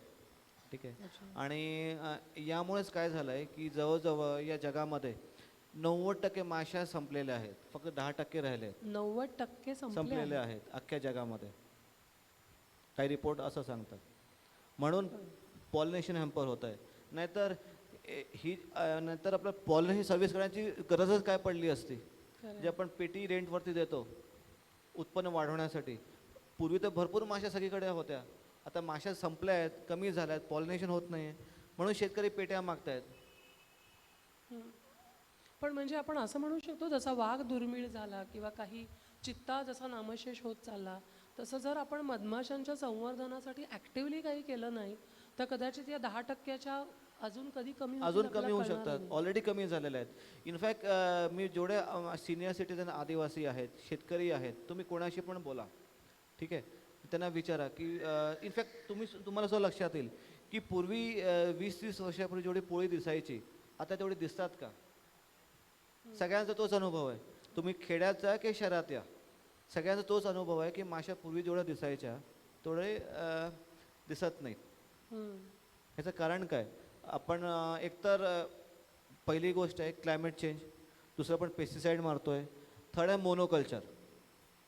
शेतावरती काय होतं आहे, खाईन तर तुपाशी नाही तर उपाशी. म्हणजे 2 ते 3 महिने त्यांना भरपूर फ्लॉवरिंग असतं आणि ते पण एकाच प्रकारचं फ्लॉवरिंग असतं. डायव्हर्सिटी काही नाही. अच्छा, त्यांनाही डायव्हर्सिटी लागत असते. हो. आता तुम्हाला रोजच एकच एक टाईपचं खायला दिलं, दिवस सकाळ संध्याकाळ, तुम्हाला बाकीचे पौष्टिक तत्व कुठे मिळणार? तुमच्या पण डाएटमध्ये वेगवेगळ्या गोष्टी असायला हव्यात, राईट? म्हणजे जैवविविधता आपण जी म्हणतोय बायोडायव्हर्सिटी पाहिजे. बायोडायव्हर्सिटीमुळे मधमाशा वाढणार आणि मधमाशा वाढल्या की बायोडायव्हर्सिटी बरोबर. वाढणार. दोन्ही पूरक आहेत. पूरक आहे ते. म्हणजे आता तुम्ही बघा, आता मनुष्य कुठला पण तुम्ही गोष्ट घ्या, तुम्ही झाडांवर काही फळं तोडता किंवा तुम्ही कोणाचं नुकसान करून तुम्ही तुमचं पोट भरता, ठीक आहे. माशा आणि झाडांचं सहजीवन कसं आहे बघा. झाडं काय करतात, फुलांच्या रूपाने त्यांना पराग आणि मकरंद देतात, सिक्रेट करतात, जेणेकरून मधमाशासारखे कीटक त्यांच्यावरती येतील आणि त्यांचं भलं करून जातील, पॉलिनेशन करून जातील. मधमाशा का जातात? त्यांच्या खाद्यासाठी जातात. म्हणजे it's a win win situation. Symbiosis आहे. सिम्बायोसिस आहे. इट्स अ विन, म्हणजे झाडांसाठी पण विन विन सिच्युएशन आहे आणि माशांसाठी पण विन विन सिच्युएशन आहे. म्हणून म्हणजे जेवढं जास्त माशा तेवढी जास्त झाडं, जेवढी जास्त झाडं तेवढी जास्त मधमाशा. आणि फूड पिरामिड म्हटलं तर फूड पिरामिडमध्ये सर्वात खाली झाडं आणि मधमाशा आहेत. जेव्हा आपण म्हणजे एन्व्हायरमेंटचा विचार करतो, तुम्ही बऱ्याचदा बघितलं असणार आहे, लोक वृक्षारोपण करूयात म्हणतात. चला एन्व्हायरमेंटबद्दल आपण विचार करतात, वृक्षारोपण करूयात. पण तुम्हाला हे पण विचार करणं गरजेचं आहे, जसं तुम्हाला वृक्षाची गरज आहे तसं वृक्षाची पण काही गरज आहेत, जेणेकरून जसं कीटक आहेत, म्हणजे पॉलिनेशनवाले कीटक आहेत, हम्म, ही झाडांची गरज आहे, ते पण त्यांना पूर्ण गरजेचं आहे. बरोबर. जसं आपण पाणी देतो, खतं देतो, हम्म, तसं त्यांचं पॉलिनेशन पण व्हायला हवं. अच्छा. पण या संदर्भामध्ये काही सर्वे, काही अभ्यास किंवा काही रिसर्च, संशोधनं झालेली आहेत? भरपूर झालेली आहेत. इनफॅक्ट खूप चांगली परिस्थिती नाही आहे माशांबद्दल. नाही आहे. नाही आहे. अच्छा. आता मला बरंच असं वाटतं की we are playing a lost battle. अजूनही काही बिघडलं नाही आहे, पण आत्ता आपण काही केलं नाही तर परिस्थिती आपल्या हाताबाहेर पण जाऊ शकते. अच्छा. पण हे भयावह आहे. बिलकुल भया. लोकांना कळत नाही आहे. तुम्ही समजा US मध्ये विचारा, शेतकऱ्यांना विचारा की युरोपियन कंट्रीजमध्ये विचारा की त्यांच्याकडे मधमाशांची काय परिस्थिती आहे, शेतीवरती काय परिणाम होत आहेत, कारण तिथे भरपूर केमिकल फवारणी झालेली आहे. खूप भयंकर परिस्थिती आहे तिथे, आणि आपल्या इथे जास्त अवेअरनेसच नाही आहे याबद्दल. आपल्याला हे सुद्धा माहिती नाही आहे की माशांची संख्या किती कमी झालेली आहे. जेव्हा तुम्ही एका माशाचं पोळं नष्ट करता, तुम्हाला वाटतं माझा प्रॉब्लेम सॉल्व्ह होऊन गेला, आता आमच्या बिल्डिंगमध्ये एक सुद्धा पोळं नाही, आता कोणाला चावणार नाही. पण समजा तुम्ही पृथ्वीच्या दृष्टीने बघाल, तुम्ही एक प्रॉब्लेम सॉल्व्ह करण्याच्या मागे तुम्ही 100 प्रॉब्लेम अंगावरती ओढलेलं असतं, खरं आहे. हम्म. आणि तुम्हाला चांगलं खायलाच मिळालं नाही, ठीक आहे, तर फायदा काय? पण मग म्हणजे लोकांचा ह्या सगळ्याकडे बघण्याचा दृष्टिकोन बदलणं आणि त्यांना अधिकाधिक माहिती देणं हा त्याच्या पाठीमागचा उपाय असू शकेल. बिलकुल बिलकुल. मग या संदर्भामध्ये काही सरकारी यंत्रणा किंवा काही वेगवेगळी शेती खात्याचे डिपार्टमेंट्स किंवा काही रिसर्च इन्स्टिट्यूट्स असे काही प्रयत्न करतायत का या संदर्भात? आता गव्हर्नमेंटने सुद्धा हनी मिशन काढलेलं आहे. मिशन आहे honey mission, not a honey bee conservation mission. अच्छा. ठीक आहे. म्हणजे सगळ्यांचं जो लक्ष आहे ते आर्थिकमध्ये जास्त आहे की आपल्याला किती हनी मिळेल. मधमाशी म्हटलं तर पहिला जो उपयोग आहे तो पॉलिनेशन असायला हवं, हनी सेकंडरी असायला हवं.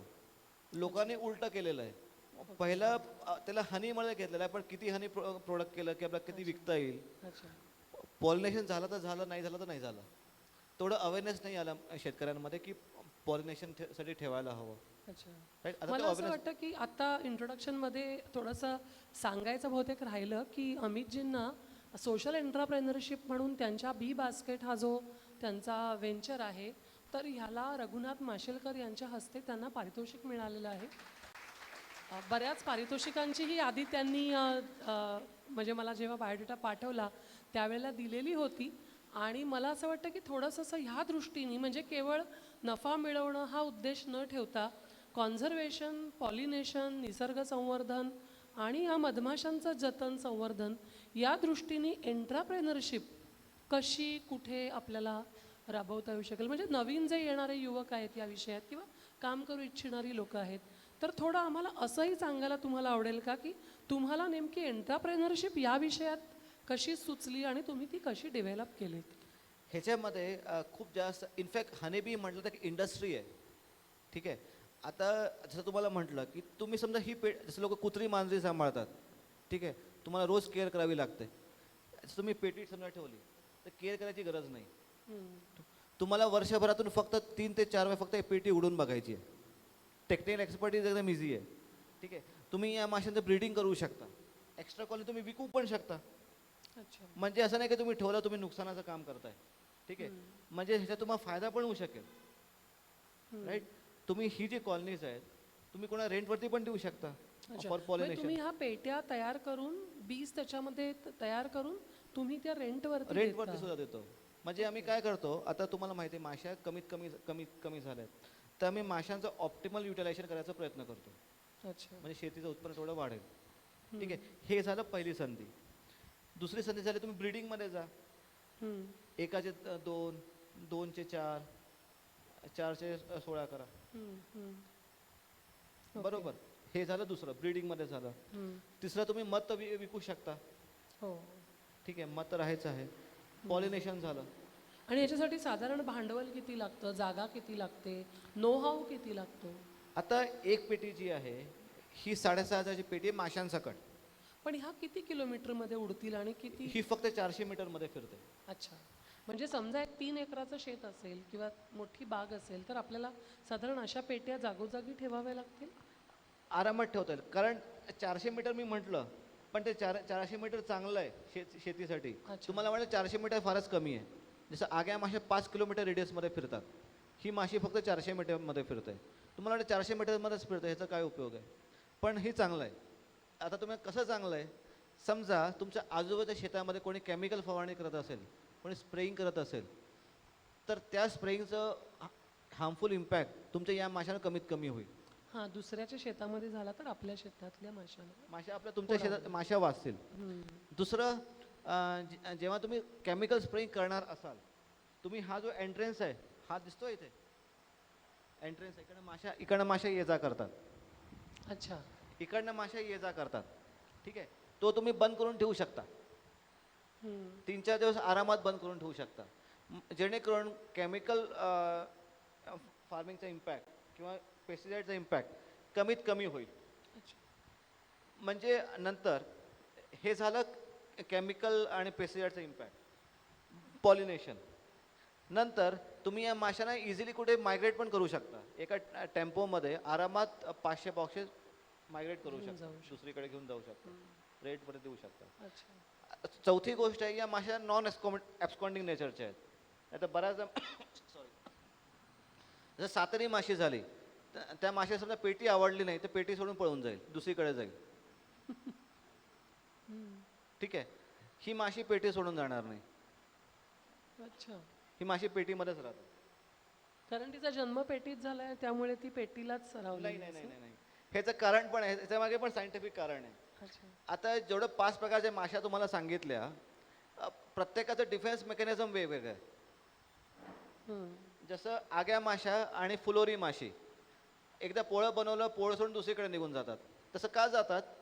कारण पोळ्यावरती बऱ्याचदा डस्ट जमलेली असते, कीड लागलेली असते, मेणकिडा लागतो, वॅक्समोथ लागतो. तर ह्यांचा डिफेन्स मेकॅनिझम काय आहे? जुनं पोळं सोडून द्यायचं, नवीन पोळं बनवायचं दुसरीकडे जाऊन. म्हणजे जो मागचा जो डिसीज असेल, रोग असेल, तो मागेच राहून जाईल आणि नवीन घर बनवून नवीन सुरुवात करतात ते. कारण या माशांमध्ये ते एक रोंगण नावाचा प्रकार बनतो, प्रोपोलिस. ठीक आहे, तर प्रोपोलिस या माशा बनवत नाही. आपल्या जे इंडियन माशा आहेत, म्हणजे ॲपिस डॉर्साटा, ॲपिस सिराना इंडिका आणि ॲपिस फ्लोरिया, या ज्या 3 माशा ज्या आहेत, त्या प्रोपोलिस बनवत नाही. या माशा काय करतात, समजा रोग झाला असेल किंवा कीड लागली असेल तर पोळं सोडून पळून जाते, बर. मग नवीन सुरू करतील. म्हणजे त्यांना डिसीज लागणार नाही. ही जी मधमाशी आहे, डंकाईन माशी आणि तुमची मेलिफेरा, ती बनवते प्रोपोलिस. आता तुम्ही म्हणा प्रोपोलिस म्हणजे काय?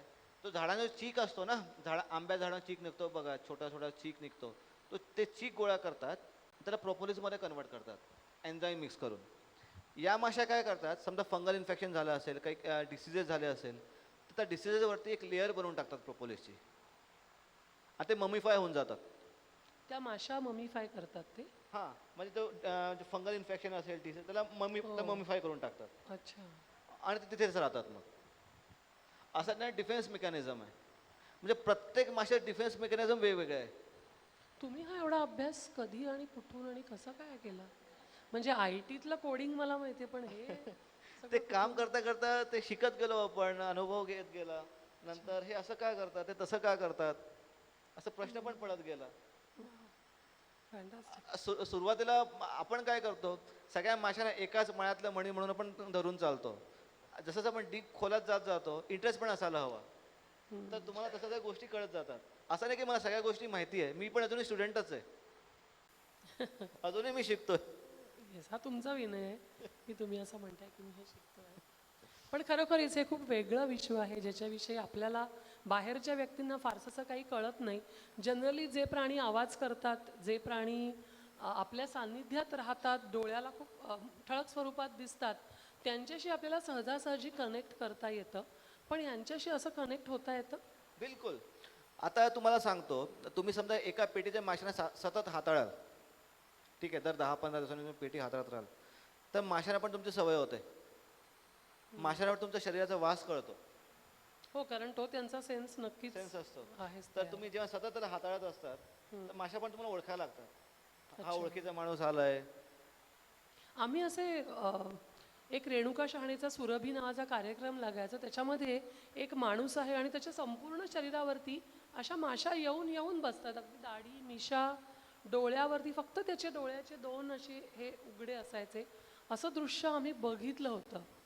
तर हा जो तुम्ही आता कन्सेप्ट सांगताय हा कदाचित तोच आहे का की नाही नाही नाही, तो नाही आहे. हे एकदम इझी कन्सेप्ट आहे. लोकांना वाटतं किती भारी आहे. ठीक आहे, जे आपण मौत का कुआं बघितलं असं ना, लोक असं बाईक चालवतात, वाटत किती भारी काम करतोय. त्याचं मागे सायंटिफिक कारण आहे, ह्याचं मागे पण सायंटिफिक कारण आहे. जेव्हा माणूस माशा ठेवतो त्याआधी काय करतो, एक राणी माशी ठेवतो. दाढी बनवायची असेल तर इथे राणी माशी ठेवतो. राणी माशी ठेवल्यावर, ठीक आहे, राणी माशी ठेवल्यावर त्या वासाने बाकीच्या माश्या तुमच्या इथे बसायला लागतात. अच्छा वासाने तुमच्या शरीरावरती बसायला लागतात. ओके. ठीक आहे, म्हणजे 100 बसल्या, मग 500 बसतील, मग 1000 बसतील, काही करणार नाही तुम्हाला. ठीक आहे, तर एक राणी माशी बसली की सगळ्या माश्या बसायला लागतात अशा तुमच्या शरीरावर. तर आणि तुम्हाला समजा माश्या सगळ्या काढायच्या असतील तर राणी माशी काढून टाका. अच्छा इथे एका ठिकाणी बॉक्समध्ये बंद करून ठेवतात राणी माशी. अच्छा. राणी माशी काही वेगळी दिसते का? हा, ती जवळजवळ 1.5 पट मोठी असते. ते पण डिपेंड करतं कुठल्या स्पीशीची माशी आहे. आग्या माशीची राणी माशी आहे ती ऑलमोस्ट सेम साईजची असते. अच्छा हिची जी माशी राणी माशी आहे ती जवळजवळ 2 पट आहे. बरं. ठीक आहे, सातरीची बघायला गेलं 1.5 पट आहे. पण राणी माशी बनते कशी? म्हणजे आपल्याकडे कसं प्राईम मिनिस्टर बनतात, चीफ मिनिस्टर बनतात, तसं राणी बनते का इथे? हां, तर आता जसं राणी म्हणायला गेलं तर राणी 2 प्रकारची अंडी घालते. ठीक आहे, एक तर आहे फर्टिलाइज एग, दुसरं अनफर्टिलाइज एग. फर्टिलाइज एगमधून फक्त राणी माशी आणि कामकरी माशी जन्माला येते. ओके. ठीक आहे, आणि अनफर्टिलाइजमधून फक्त नर जन्माला येतो. आणि ह्याचा जो कंट्रोल मेकॅनिझम आहे तो राणी माशीमध्ये असतो. जसं 2 कंट्रोल झाले, एक तर अंडी द्यायचं की नाही, ठीक आहे, जसं आधी सांगितलं. दुसरं आहे कुठल्या प्रकारचं अंडं द्यायचं, फर्टिलाइज की अनफर्टिलाइज. ठीक आहे, जेव्हा क्विन्सेल असतात, म्हणजे काय करतात, क्विन्सेल म्हणजे तिकडे राणी माशी जन्माला येणार आहे, तर राणी माशी काय करते, तिथे फर्टिलाइज एग टाकते. अच्छा क्विन्सेल मोठं असतं, असं लांबट असतं, थोडं खाली पोळ्याच्या खाली असतं, लांबट असतं. आणि त्या सेलमध्ये जे अंड आहे त्याला स्पेशल खाद्य दिलं जातं. अच्छा. त्या खाद्याला आपण रॉयल जेली म्हणतो. राजघराण्यात असते तसं. Royal jelly. रॉयल जेली जी आहे या जगामध्ये सर्वात महागडा खाद्यपदार्थ आहे जो माणूस खातो. रॉयल जेली म्हणजे काय, ज्या तुम्ही खाता तर तुमची एजिंग प्रोसेस किंवा म्हातारे होण्याची क्रिया ती स्लो होऊन जाते. राणी माशीला रॉयल जेली मिळतं म्हणून राणी माशीचे जे आयुष्य जे आहे ते 2 ते 3 वर्ष असतं. कामकरी माशांना रॉयल जेली मिळत नाही म्हणून त्यांचे जे आयुष्य जे आहे ते फक्त 3 ते 4 महिने असतं. फरक फक्त रॉयल जेलीमुळे. आणि आता तुम्ही विचाराल रॉयल जेली कोण बनवतं? हो. रॉयल जेली कामकरी माशी बनवतात, जे त्यांच्या डोक्यामध्ये एक ग्रंथी असते. ठीक आहे, तिकडे रॉयल जेली सिक्रेट होते. ते स्वतः खात नाहीत पण राणी माशीला खायला देतात जेणेकरून राणी माशीचे आयुष्य वाढेल. आपण जे म्हणतो ना, आपण जसं एक जादूगर असतो, जादूगराचा प्राण त्या तोत्यामध्ये असतात, एक कबूतरमध्ये असतं, पिंजऱ्यामध्ये कबूतर असतो, तसं पूर्ण कॉलनीचं जे प्राण आहे ते राणी माशीमध्ये असतं. समजा राणी माशी खलास झाली तर कालांतराने पूर्ण कॉलनी खलास होऊ शकते. खरंय. ठीक आहे, तर राणी माशी त्या सेल्समधून बाहेर येते कारण त्याला स्पेशल खाद्य दिलं जातं आणि ती बाहेर येऊन कामाला. आणि राणी माशी आयुष्यामध्ये फक्त एकच मीटिंग करते, 7 ते 8 नरांसोबत मीटिंग करते. जे स्ट्रॉंगेस्ट नर असतात तर स्ट्रॉंगेस्ट नरांसोबत मीटिंग करते. अच्छा. आणि मीटिंग झाल्यानंतर ती नंतर कधीही मीटिंग करत नाही. बरं. आणि मग त्या नरांचं काय होतं? नर मरतात. मरतात. हां, अच्छा. नर मरतात. त्यानंतर मीटिंग झाल्यानंतर त्याचं पेनिस तुटतं आणि ते मरतात. अच्छा. आणि राणी माशी काय करते, स्ट्रॉंगेस्ट नरासोबत मीटिंग करते आणि ती स्पर्म बॅग भरून घेते. अच्छा. स्पर्म बॅग भरल्यानंतर ते अंडी टाकायला सुरुवात करते. अच्छा. आणि जेव्हा कामकरी माशांना कळतं की हां आपली नवीन राणीने अंडी घालायला सुरुवात केलेली आहे, मग त्यांना कळतं आता नरांचा काही उपयोग नाही, खायला काळ धरणीला भार. तर आता नर सुद्धा स्वतः खाऊ शकत नाही, तर त्यांना मारून टाकते, उपास मार करते किंवा पंख कुरतडून मारून टाकते. खरं आहे. समजा राणी म्हातारी झालेली आहे, अंडी व्यवस्थित घालत नाहीये, हम्म. तर कामकरी माश्या काय करतात, क्विन्सल्स बनवतात. हम्म. राणी माशीने अंडी टाकली, हम्म. त्याचं मेटिंग करतात. मेटिंग झाल्यानंतर जी नवीन राणी माशी जन्माला येते ती जुन्या राणी माशीला मारून टाकते. परत तोच नियम लागू होतो. तोच मेंबर राहू शकतो कॉलनीमध्ये ज्या मेंबरचा उपयोग असतो, भले ती राणी का असो नाही. आपण आपल्याला इथे घरं देतो, इथे घराणेशाही चालत इथे नाही. काही चालत नाही. जो काम करेल तोच फक्त राहील. ओके. इनफॅक्ट तसं बघायला गेलं एक पूर्ण क्लास होऊ शकते. आपण काय काय मॅनेजमेंट टेक्निक माशांकडून शिकू शकतो, खरं आहे. कसं आपण प्रॉपरली राहू शकतो, काय करता येईल. नाही म्हणजे बाहेरून आपल्याला दिसताना फक्त एक असा मोठा बल्क दिसतो, एक ब्लॉब असा दिसतो. त्याच्या आतमध्ये नेमक्या किती आणि काय काय घडामोडी चालू असतात हे आपल्याला बाहेर बसून फारसं असं कधीच कळत नाही. आपल्याला असं वाटतं की आपण व्यक्ती आणि समष्टी असा विचार करतो, पण आता हे तुमचं सगळं ऐकल्यावरती व्यक्ती आणि समष्टी म्हणजे व्यक्ती श्रेष्ठ का माझी प्रजाती श्रेष्ठ, माझा जन्म माझ्यासाठी का माझा जन्म माझ्या प्रजातीसाठी, तर मला असं वाटतं न बोलता यांनी केवढं मोठं उत्तर आपल्याला दिलेलं आहे. दुसरी गोष्ट, एका कॉलनीच्या माशांमध्ये कधीही भांडण होत नाही. बर, म्हणजे- टेरिटरीसाठी भांडतात का त्या? झोन टेरिटरीसाठी भांडतात? नाही, एका वसाहतीमधल्या माशांना कधी भांडण होत हो नाही. नाही, पण या वसाहतीतल्या माश्या आणि त्या वसाहतीतल्या माश्या त्यात- या पण कधी गँग वॉर्स कधी नाही? गँग वॉर कधी होत नाही. एका फुलांमध्ये भरपूर तुम्हाला माशा दिसतील, तो काही प्रॉब्लेम नाही. अच्छा. पण दुसऱ्या माशाने अटॅक केला, रॉबिंग केलं हनीचं, तर ते खपून घेत नाही. हो. बर. म्हणजे मी कोणावर अटॅक करणार नाही, पण कोणी अटॅक केला मी सोडणार नाही, वा. असं आहे माशांचं. नाही, हे खूप वेगळं जग आहे. मला असं वाटतं आपल्याही मनामध्ये काही प्रश्न असतील तर आपण हा डायस थोडा श्रोत्यांसाठी पण खुला करूया. अजून तुम्हाला एक गोष्ट सांगतो. आता तुम्ही आता या ज्या माश्या आहेत, जसं फुलोरी माशी झाली, उघड्यावरती पोळं बनवतात. तुम्हाला हा प्रश्न पडला असेल की पाऊस पडला तर मध खराब होऊ शकतो का, कारण ते भिजतं ना ते पोळं, बरोबर. तर आपण जे कौलारू घर बनवतो ना, बघितलंय कौलारू घर, ते आपण कोणाकडून शिकलो माहिती आहे? ते माशांकडून शिकलोय कसं कौलारू घर बनवायचं. बर. अच्छा. कारण जेव्हा पाऊस पडतो तर माश्या काय करतात, अशा शेप घेतात. बर. म्हणजे पाऊस पडला तर त्यांच्या ॲबडॉमेन मधून तो पाणी बाहेर निघून जाईल, मग दुसऱ्या माशीच्या ॲबडॉमेन मध्ये बाहेर लागून तो बाहेर निघून जाईल. मध खराब होणार नाही, मधा पण एक थेंब पाणी पोचत पाणी नाही. जात नाही.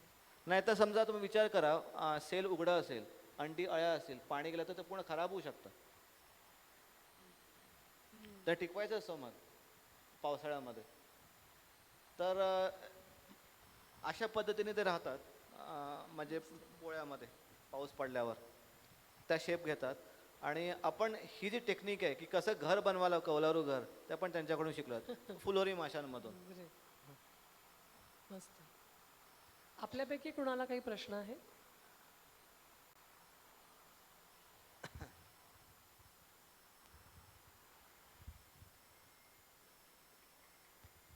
माझे 2 प्रश्न आहेत. पहिला प्रश्न आहे, तो काटा जो आतून तो आपण काढणं आवश्यक आहे का, तो आपोआप विरघळतो काय? तो आपोआप विरघळतो. पण तुम्ही काटा काढला, काटा पण कसं काढा तुम्हाला सांगतो. काटा तुम्ही बघितलं, काटा लागला तुम्ही बघा असं पंपिंग करत असतो, बघितलंय? काटा असं पंपिंग करतो. पंपिंग केल्याने काय होतं, जास्तीत जास्त विष तुमच्या शरीरात जातं. माशी जरी उडून गेली, काटा पंपिंग करत असतो. ते जास्त विष जाऊ नये म्हणून तुम्हाला काय करायला हवं, आपण नॉर्मली असं दाबून काढतो. दाबून काढलं काय होतं, जास्तीत जास्त विष आपल्या शरीरात जातं. तसं न काढता तुम्हाला असं नखातनी त्याला वरती घ्यायचं आहे. दाबून असं वर. असं दाबून नाही, वरती घ्यायचं असं, अच्छा. जेणेकरून कमीत कमी विष तुमच्या शरीरात जाईल. दुसरा प्रश्न आहे, मध काढायचं कसा? तर मी पेटी घेतली, मध नेमकं कसा काढायचं, त्याची काय प्रोसिजर आहे त्याची? समजा ही पेटी आहे, समजा हां. हिचं प्रोसेस एकदम इझी आहे. तुम्ही चमचाने मध गोळा करू शकता. अच्छा. ह्याच्यामध्ये काय होतं, आता ही समजा पेटी आहे, ठीक आहे. आता इकडं एंट्रन्स आहे समजा, ठीक आहे. तर इतक्या भागामध्ये ते पराग साठवतात. 1/3 पार्टमध्ये पराग असतो, 1/3 पार्टमध्ये अंडी आणि अळ्या असतात, आणि 1/3 पार्टमध्ये हनी असतात, ठीक आहे. तर जे आपलं मध गोळा करायचं असतो मग चमचाने काढून घेऊ शकतो. आपल्याला लक्षात येतं की इथे या भागामध्ये मध आहे, आपण चमचाने काढून घेऊ शकतो. आणि आपण उन्हामध्ये ठेवलं ते प्रोपोलिस जे आहे, ही माशी मेण बनवत नाही. बाकीच्या माश्या मेण बनवतात, ही माशी मेण नाही बनवत, प्रोपोलिसच बनवते. तर उन्हामध्ये ठेवलं तर प्रोपोलिस थोडं सॉफ्ट होतं आणि मध निघून तुम्ही पातेल्यामध्ये भरू शकता जाळीमध्ये घेऊन. अशा पद्धतीने तुम्ही एका पातेलीमध्ये मध गोळा करू शकता आणि 400 ग्रामपर्यंत मध तुम्हाला वर्षभराला मिळेल. परत बंद करून टाकायची, थोडे मध ठेवायचं माशांसाठी, चमचाने आरामात काढून शकता. एकदम इझी प्रोसेस आहे. काही आता बरेच लोक हे सांभाळतात ॲज अ हॉबीज म्हणून. आता मी पुण्यामध्ये बीज ॲज अ पेट म्हणून प्रमोट करतो. जसं लोक कुत्री मांजरे सांभाळतात, बीज ॲज अ पेट, तुम्ही ॲज अ पेट म्हणून मधमाशी सांभाळा फॉर नेचर कन्झर्वेशन. तुम्हाला हनी सुद्धा मिळेल.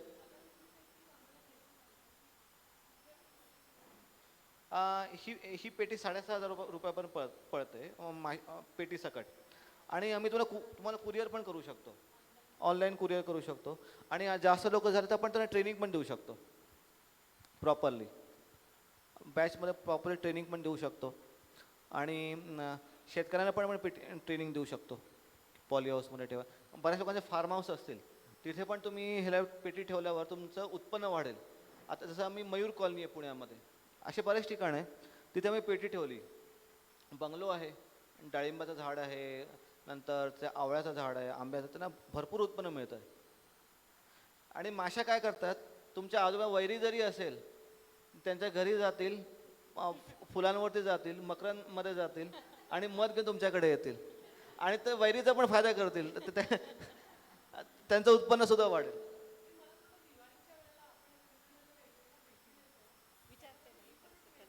आरामात तुम्ही देऊ शकता. बरोबर, अगदी चांगली कल्पना आहे. एक पोळं तयार केल्यानंतर माशा त्याच्यावर किती काळ वास्तव्य करतात? म्हणजे तुम्ही म्हणालात की काही कारणाने ते खराब झालं तर ते सोडून जातात, पण ते खराब झालेलं नसेल तर किती काळ त्यांचं वास्तव्य असतं? म्हणजे काय पुढे काय होतं म्हणजे त्याचं? म्हणजे पेटी सोडून पळून जाणं असं म्हणतात. नाही, पोळं तयार केल्यानंतर, पोळ्यातल्या माशांचं म्हणते मी. म्हणजे मोठ्या माशांचं म्हणताय. हां हां. तर त्यावेळेस काय होतं, जेव्हा मोठं पोळं बनवतात, ठीक आहे, तर बऱ्याचदा फ्लावरिंग संपलेलं असतं. आता 12 महिन्याचं फ्लावरिंग बऱ्याच ठिकाणी नसतं, ठीक आहे. माश्या ज्या मध गोळा करतात ते पावसाळ्यासाठी मध गोळा करतात, ठीक आहे. फ्लावरिंग संपलेलं असतं तर माश्या दुसरीकडे घर बनवतात. किंवा त्या पोळ्यावरती फंगल इन्फेक्शन झालं असेल, डस्ट जमा झाली असेल, ठीक आहे. किंवा मेणकिडा पण बराचसा लागतो. आता मेणकिडा म्हणजे काय, तसं बघायला गेलं तर नेचरचा चांगला जीव आहे, तो कुजवतो. म्हणजे नेचरमध्ये कुठला पण जीव आहे ते काही ना काही करण्यासाठी आलेला असतो. तर मेणकिड्याचा उपयोग काय आहे नेचरमध्ये, मेणाला कुजवणे लवकरात लवकर, म्हणून मेणकिडा लागतो. पण त्याने काय होतं, माशांचं नुकसान होतं, ठीक आहे. तर म्हणून माशा काय करतात, मेणकिडा लागला की ते दुसरीकडे घर बनवतात. मध माशा खाऊन जातात, काही सोडून पण जातात. बऱ्याचदा माशा पोळ्यावरती मध सोडून जातात. त्यांना जेवढं पोट भरायचं असतं, जसं आपण एक A place to B place जातोय, दुसरीकडे जातोय, तर आपण काय करतो, आपल्या कारमध्ये फ्यूल भरून जातो, पेट्रोल भरून जातो. त्या पद्धतीने माशा मध खाऊन जातात दुसरीकडे जाण्यासाठी. आणि मध खाऊन माशा मेण बनवतात. आपण जे म्हणतो ना मेण बनवलं, मेण कुठून येतं, माशा स्वतः बनवतात. जेव्हा माशा 1 किलो मध खातात तेव्हा ते 100 ग्राम मेण बनवतात. माशांसाठी मधापेक्षा जास्त महत्त्वाचं मेण आहे. म्हणून तुम्ही बघाल, ह्याचं मग एक सायंटिफिक अजून एक सांगून देतो. तुम्ही बघाल षटकोनी आकारचं घर असतं. षटकोनी आकारचं घर का असं माहिती आहे? ह्याच्या मागे पण सायन्स आहे. एक सायन्स हे आहे की पोळ्यावरती पूर्ण पोळ्यामध्ये सगळीकडे वजन सारखं नसतं. एका ठिकाणी समजा मध असेल तिथे वजन जास्त असेल, पराग असेल ते वजन कमी असेल, अंडी असेल त्याचं वजन अजून कमी असेल. षटकोनी आकारामुळे काय होतं, एका षटकोनचं एक हात 6 षटकोनला जुडलेला असतात. तो वजन जो आहे पूर्ण पोळ्याचं अख्खा वजन इक्वली डिस्ट्रीब्यूट होतो. ठीक आहे. आता तुम्ही विचार करा, स्क्वेअर असतं किंवा रेक्टँगल असतं तर वरच्या सेलला खूप जास्त वजन पेलावं लागलं असतं, अनइक्वल वजन. षटकोनमध्ये काय होतं, इक्वली डिस्ट्रीब्यूट होऊन गेलं. दुसरी गोष्ट, समजा सर्कल असतं, 4 सर्कल घ्या, त्या 4 सर्कलच्या मध्ये मधली जी गॅप येते त्यामध्ये खूप जास्त मेण भरावं लागलं असतं. मेण किमती आहे माशांसाठी. षटकोन बनवल्यामुळे काय होतं, त्यांना मेण कमी लागतं, ऑप्टिमल युटिलायझेशन होतं मेणाचं. तिसरी गोष्ट, जे सायन्सवाले असतील, मॅथ्सवाले असतील, तुम्हाला सरफेस एरिया ऐकलं असणार आहे. ज्या षटकोनमध्ये सरफेस एरिया सर्वात जास्त असतो, 1/2 हाईट इंटू लेंथ. या षटकोनमध्ये सर्वात जास्त सरफेस एरिया असतो. ठीक आहे. तर अशा पद्धतीने सायन्सनुसार ते पोळं बनवतात.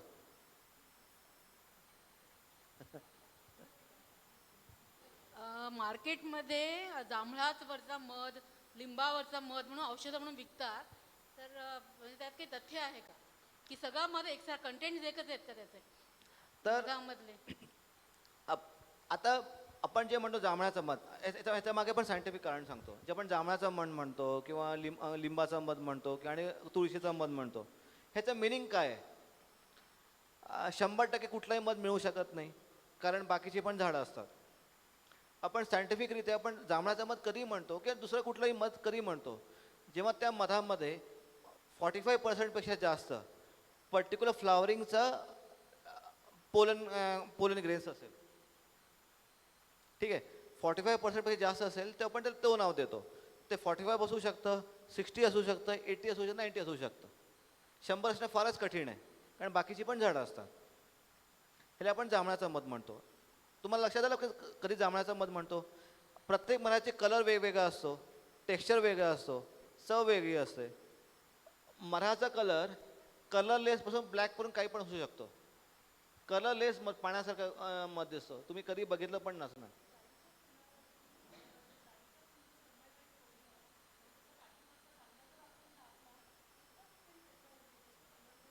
कलरलेस, बरोबर. तर आता जसं मॅनग्रूवचं हनी आहे, आता आम्ही इथे काढलं होतं, कुलाबाला आम्ही एक पोळं काढलं होतं. ठीक आहे. तिथे मॅनग्रूवची भरपूर झाडं आहेत. तर तिथे तो जो मध आम्हाला मिळाला आहे तो कलर म्हणजे कलरलेस पाणीसारखा. आणि सुलईचा मध मिळतो काश्मीरमध्ये. सुलई नावाची एक वनस्पती आहे. ठीक आहे. आकेशिया त्याला म्हणतात, सुलई नावाचे. तो मध पण कलरलेस असतो, पाणीसारखं. तुम्हाला वाटलं हे साखरेचा पाक मला दिलाय एवढं हे? हां, नाही, आधी त्यांचा प्रश्नाचं उत्तर देतो. हे झालं मधाचं आहे. आता तुम्ही म्हणा मेडिसिनल प्रॉपर्टीज. असं मानलं जातं की त्या फुलांचा जो गुण आहे तो मधामध्ये उतरतो. ठीक आहे. पण हे कुठेही सायंटिफिकरित्या प्रूफ झालेलं नाही आहे. ठीक आहे. आपण भलेही म्हणतात की जांभळाचा मध डायबिटीससाठी चांगला आहे, तुळशीचं मध ह्यासाठी चांगलं आहे, पण लोक म्हणतात, पण ह्याच्या मागे समजा आपण सायंटिफिक बेस कुठे रिसर्च पेपर पब्लिश तसं कुठेही झालेलं नाही. पण मध कुठलाही चांगला असतो. आताच्या काळामध्ये तुम्हाला शुद्ध मध मिळू दे. ठीक आहे. तो सर्वात महत्त्वाची गोष्ट आहे. तुम्ही तो विसरून जा, जांभळाचा मध, हे मध, तो मध. शुद्ध मध मिळणं सर्वात महत्त्वाची गोष्ट आहे.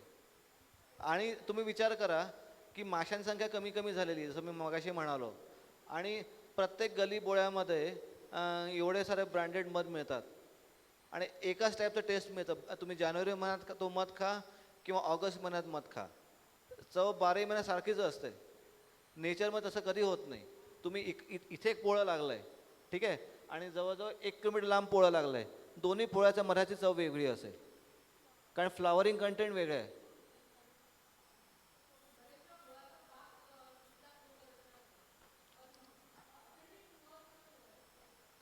तर हे तर झालंय म्हणजे जे म्हणजे हनी हंटर्स ते करतात.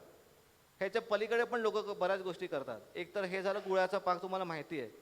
आता जे मोठे ब्रँडेड कंपनीज आहेत, ठीक आहे, ते कॉर्न सिरप मिक्स करतात. कॉर्न सिरप झालं, इन्व्हर्ट शुगर झालं. लॅब टेस्टिंगशिवाय पर्याय नाही. आणि होतं कसं, आता हा धंदा जो आहे मिक्सिंगवाला एवढं का पुढे जातोय, लोकांना कळत का नाही आहे? पहिली गोष्ट, लोकांना ॲक्च्युअल मधाची चवच माहीत नाही आहे.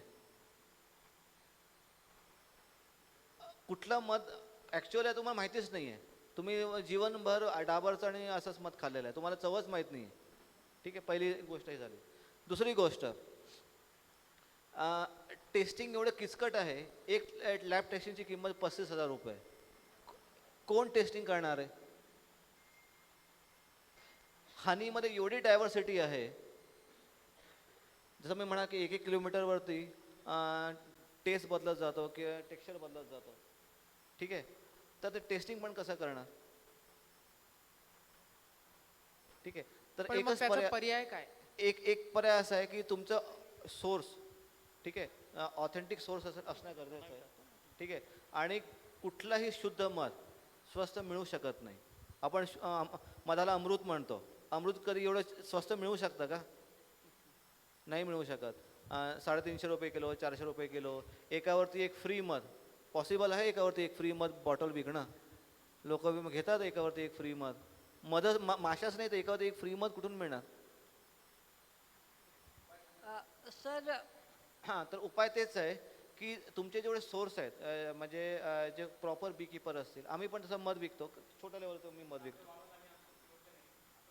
आता तुम्ही 2 वर्षापूर्वी ते CSE रिपोर्ट वाचलंय? Centre of science and environment एक रिपोर्ट आला होता 2 वर्षापूर्वी डिसेंबर महिन्यामध्ये 2020ला. तो तुम्ही रिपोर्ट बघा. म्हणजे टॉप जे 13 ब्रँड आहेत त्यापैकी 10 ब्रँड जे आहेत ऑर्डर्टेड हनी विकतात. लॅब हनी तो प्रॉपर लॅब हनी असतात. तुम्ही विचार करा, हे जे इन्व्हर्ट शुगर वगैरे जे आहे, तुम्हाला माहिती आहे ते प्राईस किती असते? ते तुम्हाला 25-30 रुपये किलोनी चायनामधून इम्पोर्ट करतात. फ्रक्टोज सिरप ते इम्पोर्ट करतात. नंतर FSSAIचं एक हे आहे की त्यामध्ये तो थोडं पोलन कंटेंट असणं गरजेचं आहे मधामध्ये. म्हणा पोलन कंटेंट असणं गरजेचं आहे. तर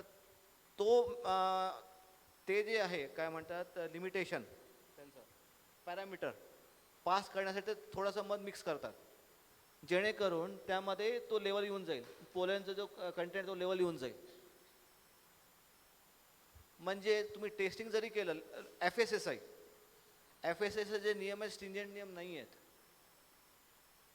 आता तुम्ही बघितलं असणार आहे, बऱ्याचदा हनी जो आपण एक्सपोर्ट केला असतो तो परत येतो, ते डिस्कार्ड करावं लागतं. आता इंडियामध्ये आरामात खपून जातं, कारण त्यांचे पॅरामीटर फार स्ट्रिंजेंट आहेत. युरोपियन कंट्रीजमध्ये फार स्ट्रिंजेंट आहेत. आपल्याला सगळं खपून जातं. लॉबी एवढी मोठी आहे, तुम्ही लॉबीच्या वरती काहीच करू शकत नाही. सर, आम्हाला लहानपणापासून असं सांगितलं गेलं आहे की मध घरामध्ये किती दिवस राहिला तरी खराब होत नाही आणि जेवढा जुना मध असेल तेवढा जास्त औषधी असतो. अगदी बरोबर आहे, ॲज पर आयुर्वेदा. ठीक आहे, आयुर्वेदामध्ये म्हटलं गेलं आहे की जेवढा जुना मध असेल तो काळपट होत जातो, काळा होत जातो आणि तो थोडा न्यूट्रल होत जातो. आता इनफॅक्ट एका मी डॉक्टरशी बोलत होतो, आयुर्वेदिक डॉक्टरशी, तर ती म्हणत होती असे बरेच औषधं आहेत जी औषधं फक्त आपल्या जुन्या मधामध्येच घ्यायची असतात.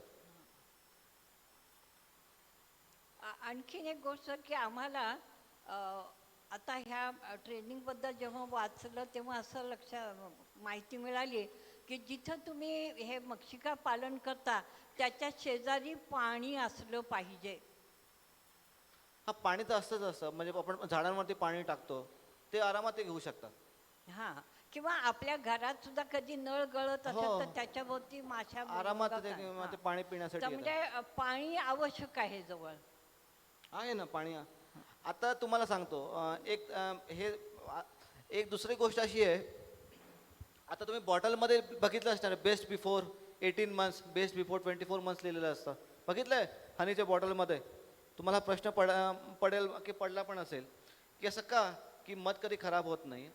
आयुर्वेदामध्ये म्हटलं गेलं की जेवढं जुनं तेवढं चांगलं. पण आपण असं का लिहितो? एक्सपायरी डेट कधी नसते हनीवरती, तू लक्षात घ्या. एक्सपायरी डेट कधी नसते, फक्त बेस्ट बिफोर लिहिलेलं असतं. बेस्ट बिफोर का लिहिलेलं असतं? की जेव्हा तुम्ही लायसन्स घेता, FSSAचं लायसन्स घेता, त्यामध्ये काही नियम आहेत की तुम्हाला बेस्ट बिफोर लिहिणं गरजेचं आहे की एक्सपायरी लिहिणं गरजेचं आहे. म्हणून तुम्हाला ते लिहावं लागतं हनी बॉटलमध्ये. आलं लक्षात? मग तुम्ही त्यानंतर सुद्धा खाऊ शकता. जेवढं जुनं तेवढं चांगलंच असतं.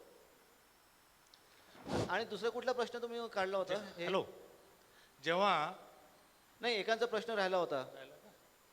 कोणी विचारला होता? कुठला प्रश्न होता? हा ठीक आहे, विचारतील हां, नंतर. त्यानंतर हां. जेव्हा एका ठिकाणाहून दुसऱ्या ठिकाणी मायग्रेट होतात मधमाशा, तर प्रोडक्शन पिरियड जो आहे मध गोळा तयार करा, गोळा व्हायचा, तो किती दिवसाचा असतो? Period of production of honey. Honey ते डिपेंड करतं. माशा जे आहेत ते का मशीनसारखं काम करतात. मशीन म्हणजे कसं, तुम्ही त्यांना जेवढं जास्त फ्लावरिंग द्याल, तरी पण किती दिवसाचा अंदाजे? तुम्हाला मध हवं असेल, खूप जास्त फ्लावरिंग आहे, तुम्हाला आठवड्याभरात चांगला मध मिळून जाईल. अच्छा, आठवड्याभरात ते पोळामध्ये मध मिळेल. आरामात. एका दिवसाला मग एवढं मोठं पोळं भरून टाकतात माशा. आणि दुसरा प्रश्न असा होता की आता सर्वसामान्य माणसं आहेत सगळे आपण, तर ओरिजिनल मध कसा ओळखायचा हा मोठा प्रश्न आहे सर्वसामान्यांना. त्याचं काय म्हणजे सर्वसामान्यांना कसं कळेल? आपण जे तुम्ही ऐकलं असणार, काचेचा ग्लास घ्या, त्यामध्ये एक चमचा मध टाका. ठीक आहे. मध खाली जाऊन जमा व्हायला हवा काचेच्या ग्लासमध्ये. तो पाण्यामध्ये मिक्स व्हायला नको.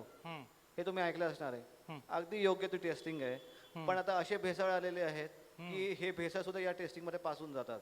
किंवा तुम्ही ऐकलं असणार आहे की तुम्ही ते म्हणजे एक कापूस गुंडाळला एका काडीवरती आणि थोडं मध लावला आणि जाळलं तर निळपट अशी फ्लेम येते.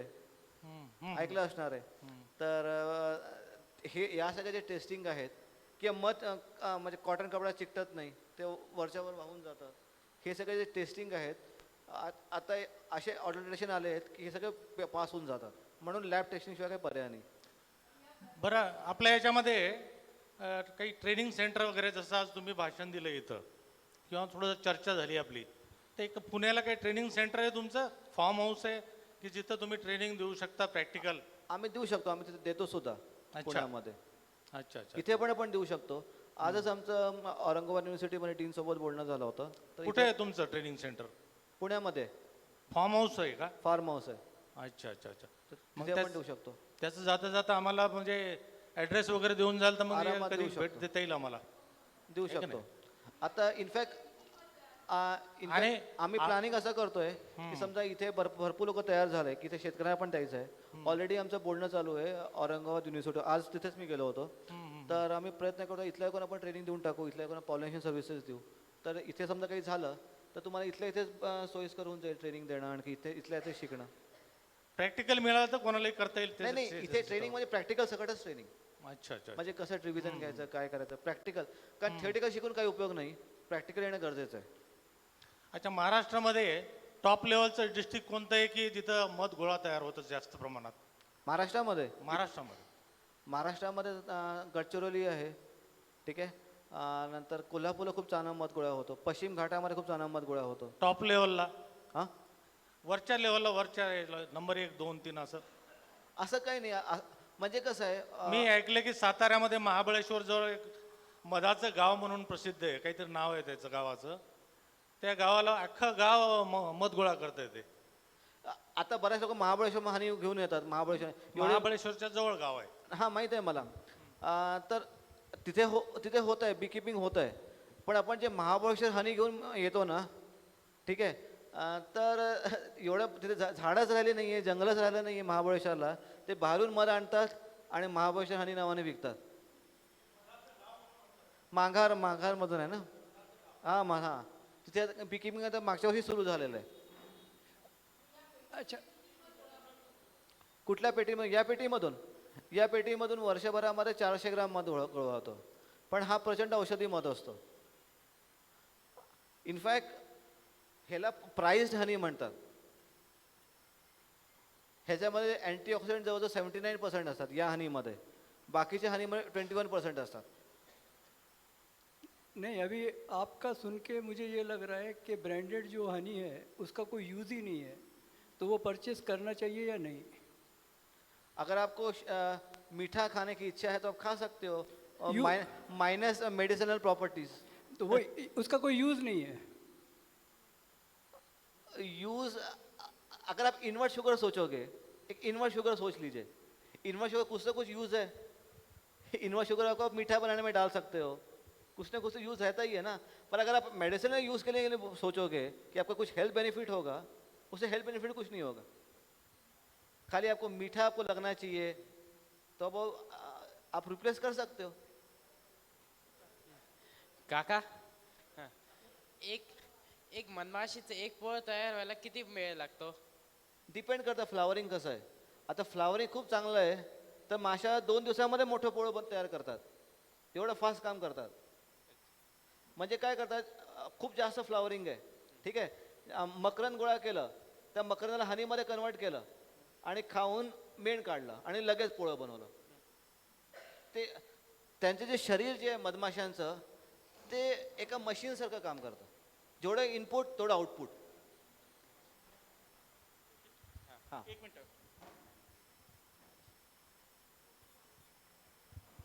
सर, औरंगाबादमध्ये जसं सर्पमित्र आहे तसं मक्षिका मित्र म्हणजे पोळं दिसलंय, आणि ते पोळं आता लोक घोंगडी घेऊन ते जाळणं वगैरे, तर त्याऐवजी आपल्या इथे असा काही समूह आहे का की ज्यांना आम्ही संपर्क केला?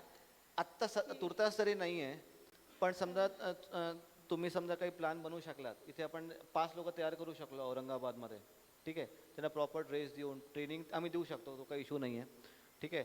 मग आणि या लोकांचा नंबर अख्ख्या औरंगाबाद सिटीमध्ये सगळीकडे पसरवला सोशल मीडियाच्या थ्रू, ठीक आहे, किंवा कॉर्पोरेशनच्या थ्रू. तर जेवढे कॉर्पोरेशन जेवढे कॉल्स आहेत मधमाशांचे, ठीक आहे, या 5 व्यक्तींपर्यंत जाऊ शकतात. आणि ही 5 व्यक्ती जे आहेत त्यांना एक लाईव्हलीहूड मिळेल.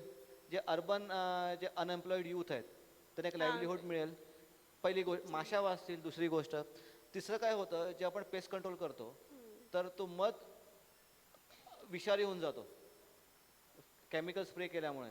हा जो मध आहे आपण लाईव्हलीहूडसाठी वापरू शकतो, बरोबर ना. तो मध कोणाचा मेडिसिनल प्रॉपर्टी म्हणून आपण वापरू शकतो तोच मध. अवेअरनेस, ट्रेनिंग आणि खूप जणांना काम होऊ शकतं. 5 लोकांना आपण ट्रेनिंग, आणि जास्त लोकांना ट्रेनिंगची पण गरज नाही, फक्त 5 लोक जरी आपण तयार केले ते अख्ख्या सिटीमध्ये फिरू शकतील. आम्ही मी तर आग्या माशीचंच मध खातो. म्हणजे कसं आहे, आग्या माशामध्ये थोडं जास्त गरम असतं, पण असं नाही की ते खायला नको, आरामात तुम्ही खाऊ शकता. पण आग्या माशाचं मध ऑर्गॅनिक जास्त असतं, ते कुठल्या पण जंगली फुलांवर जातात. हां, आणि कसं असतं, तुम्ही पेटी ठेवलेलं मध आहे आणि माशा आपणून आलेले माशा असतात. आता माशा आपणून आल्या, त्यांना माहिती आहे की कुठे पोळं बनवायचं आहे. मी असं मानतो की माशा जिथे आपणून आलेले आहेत जे मध गोळा करतायत ते जास्त चांगलं असतं. किंवा आपण पेटी आणून तिथे ठेवणं, मध गोळा करणं, मध चांगला असतो, पण माझी असं समजत आहे ते चुकीची पण असू शकते. हॅलो, आत्तापर्यंतच्या सगळ्या ऐकण्यावरून असं वाटतं आहे की मार्केटमधून बाटली खरेदी करण्यापेक्षा जे शेतकऱ्यांच्या शेतामध्ये पेट्या बरोबर. ठेवलेल्या आहेत बरोबर. त्यांच्याकडून मध विकत घेणे हे जास्त सोयीस्कर राहील. बिलकुल.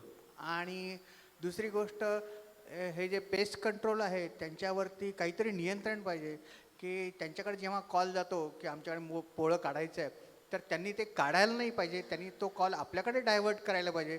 यासाठी काय यंत्रणा आपण उभी करू शकतो? आपण कॉर्पोरेशन थ्रू आपण पुढाकार घेऊ शकतो ह्याच्यासाठी. कॉर्पोरेशन, फॉरेस्ट डिपार्टमेंटच्या थ्रू आपण हे करू शकतो किंवा त्यांना मारण्यावरती बंदी आणू शकतो.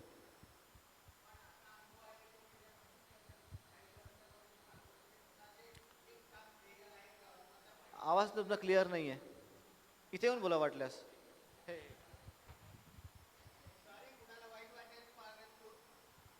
कोणाला वाईट वाटेल, परंतु मला एक असा अनुभव आहे, गेल्या 50-40 वर्षापासून औरंगाबाद शहराचा जो पाणी पुरवठा आहे तो एक प्रश्न एक कॉर्पोरेशन पूर्ण करू शकत नाही, तर ह्या प्रश्नावरती ते कधीही लक्ष घालणार नाहीत, कारण यातून त्यांना काहीही मिळणार नाही आहे. रस्ते जे आपल्याकडचे खड्डे भरपूर आहेत, तर त्या खड्ड्यावरती त्यांना खूप उत्पन्न मिळतं, म्हणून दरवर्षी मेंटेनन्स म्हणून त्यांची बिलं होतात आणि ते सगळे पैसे खातात. त्यामुळं ते तसाच तो प्रॉब्लेम ठेवतात. त्यामुळे आपले प्रॉब्लेम सोडवणे हे कॉर्पोरेशन करत नाही नाही. नाही ह्याच्यामध्ये मी ॲड करतो सर याच्यामध्ये. एक मिनिट, मला याच्याबद्दल थोडं मत नोंदवायचं आहे की म्हणूनच आपण असे कार्यक्रम घेतो की आपल्यामध्ये स्वतःमध्ये अवेअरनेस यावा आणि आपण जागृत होऊन आपण प्रत्येक गोष्ट कॉर्पोरेशनवर हे ठेवून आपल्याला चालणार नाही. आपण कुठेतरी ॲक्टिव्ह झालं पाहिजे, आपण ह्यात कुठेतरी काम केलं पाहिजे, तर हे कॉर्पोरेशनला नुसतं म्हणून आणि अशी कामं कधीच होणार नाही. आणि तुम्हाला ह्याच्यामध्ये अजून सांगतो की कॉर्पोरेशन काम करणार सुद्धा नाही आणि तुम्ही अपेक्षा पण ठेवू नका. भले ते औरंगाबाद असू दे, पुणे असू दे, कुठलंही असू दे, ठीक आहे. पण ते हे काम खूप जण करतात. त्यांच्याकडे कॉल आलं तर ते कोणाचं जो सर्पमित्र असू दे किंवा मधुमक्षी मित्र आरामात नंबर फॉरवर्ड करतात. कॉल गेला तर आरामात नंबर तरी फॉरवर्ड करू शकतील. आपलं तेवढंच काम हवं त्यांच्याकडून. आणि 100 नंबरवरती बरेच लोक कॉल करतात, ठीक आहे, फायर ब्रिगेडमध्ये, ठीक आहे. मग ते लोक काय करतात, पुण्यामध्ये आमचा नंबर आहे, कोणी पण तिथे कॉल केला फायर ब्रिगेडमध्ये तर आमचा नंबर देऊन टाकतात, यांना कॉन्टॅक्ट करा. इथे पण तसं होऊ शकतं. आणि हे जे 5 लोक पण तयार करू त्यांच्याकडे कॉल जाईल. आणि कसं होतं, सर्वात चांगला मीडियम आहे वर्ड ऑफ माउथ, ठीक आहे. आता आमचे न्यूज आता तुम्ही बघितलं असणार, तो सोशल मीडियामध्ये व्हायरल झाला, ठीक आहे. इनफॅक्ट ते माझे होते कस्टमर, पण ते बनले मेसेंजर. जेव्हा तुमचा कस्टमर मेसेंजर बनतो आणि कस्टमरचा कस्टमर मेसेंजर थ्रू अजून कस्टमर मिळाले, तो परत मेसेंजर बनतो, तर किती ॲम्प्लिफाय होतं, बरोबर.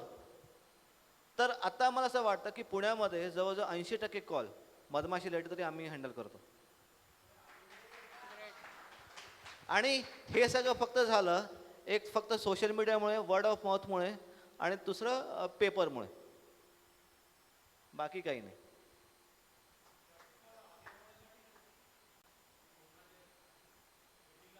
हां, आपण आग्या माशी ट्रेनिंग देऊ शकतो, फुलोरीचे देऊ शकतो. आता जी तिसरी जी माशी सांगितली सातेरी माशी, त्या बऱ्याचदा बर्ड हाऊसमध्ये पोळी करतात. बर्ड हाऊसमध्ये एसीच्या आतमध्ये, एसीच्या हॉलमध्ये आतमध्ये माश्या जातात, बरोबर बरोबर. तर ते पण आपण रेस्क्यू करू शकतो. हां, आपण करू शकतो. म्हणजे सातेरी माशी पेटीत भरू शकतो, बाकीच्या माशांना रिलोकेशन करू शकतो. जसं ही फ्लोरी आहे, पोळ्या सगळं दुसरीकडे शिफ्ट करू शकतो. पोळ्या सगळं शिफ्ट करणं. मला वाटतं हा विषयच असा आहे की आपल्या मनात असंख्य प्रश्न, असंख्य शंका.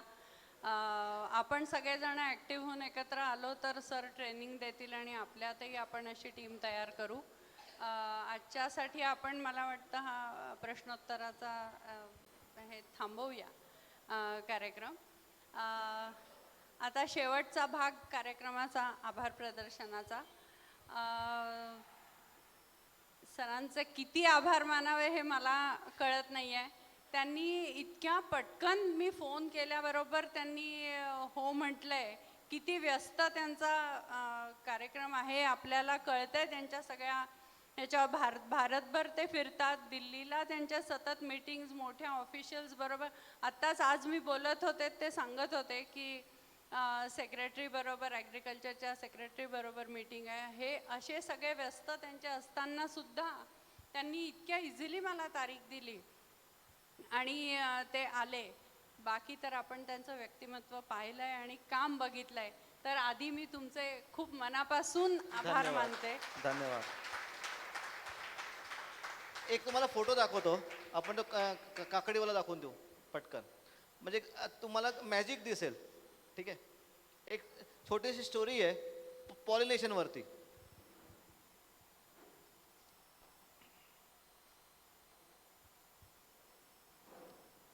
आता ही पेटी आहे बघा, छोटीशी पेटी आहे आणि हे पॉली हाऊस आहे काकडी, ठीक आहे. आता तुम्ही बघायला गेला, या माणसाने, या शेतकऱ्यांनी काय केलं आहे, जवळजवळ 20,000चं इन्व्हेस्टमेंट केलं होतं, ठीक, काकडी लावणं वगैरे सगळं. आणि 20,000 तुम्ही गडीचं धरलं, 40,000 रुपये, ठीक आहे. गडी त्यांनी घेतले नाही, नवरा बायको दोन्ही कामाला आहेत. ठीक आहे, म्हणून गडीचं तुम्ही 20,000 विसरून जा. तर 20,000 इन्व्हेस्ट केले. तसं बघायला 40,000 इन्व्हेस्टमेंट झाले असते. पॉली हाऊस आहे आणि ह्याला उत्पन्न मिळणार होतं जवळजवळ 1,20,000 पर्यंत उत्पन्न मिळणार होतं. काकडी लावली होती, आतमध्ये पॉलिनेशन होत नव्हतं आणि काकडी जी आहे ती जवळजवळ 50 दिवसाचं पीक आहे. ठीक आहे, या शेतकरीने एक शेवटचा पर्याय म्हणून आम्हाला कॉन्टॅक्ट केला की आम्हाला फुलं तर लागत आहेत पण फळधारणा होत नाही आहे, काकडी लागत नाही आहे. मग शेवटचा पर्याय म्हणून आम्हाला कॉन्टॅक्ट केला की आम्हाला तुम्ही पेटी देता का. तर एक प्रयोग करून बघा. भरपूर ऐकलं की माशांमुळे उत्पन्न वाढतं, आम्हाला प्रयोग करून बघायचं आहे. मग आम्ही त्यांच्याकडे ही पेटी ठेवली बघा, इथे मध्ये पेटी ठेवली आणि अशा 3 पेट्या ठेवल्या. ठीक आहे, नेक्स्ट ही काकडीची फुलं लागलेली आहेत. तर तो आम्हाला सांगतोय की आम्ही हा प्रयोग सक्सेसफुल झाला नसता तर आम्ही पूर्ण काकडी उपटून टाकली असती, 40,000 रुपयाचं नुकसान झालं असतं. 40 + 120, ठीक आहे, हा नुकसान त्याला झाला असता. मग त्यांना पेटी दिली. नेक्स्ट अशी पेटी ठेवलेली आहे. अशी आम्ही पेटी ठेवली आणि तिथले एक ॲग्री एक्सटेन्शनसुद्धा आले होते शिरूर तालुक्याचे.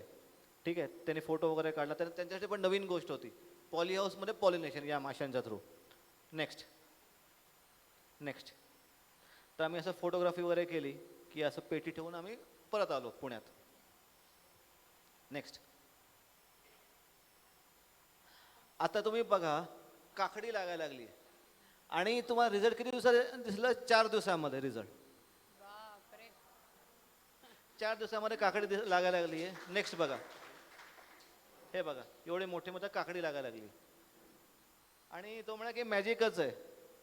आणि आता त्या एरियातले सगळे शेतकरी ते फार्म हाऊस बघण्यासाठी आले आहेत, पॉली हाऊस बघण्यासाठी आले आहेत की कसं ते काकडी लागलेली आहे. निसर्गाचा चमत्कार आहे सगळं.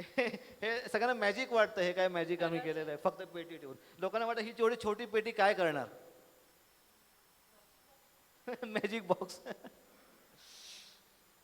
ठीक आहे, नेक्स्ट फोटो वगैरे असेल तर असेल, नसेल हा शेवटचा. ठीक आहे, हे काय, हे फक्त काकडी झालं.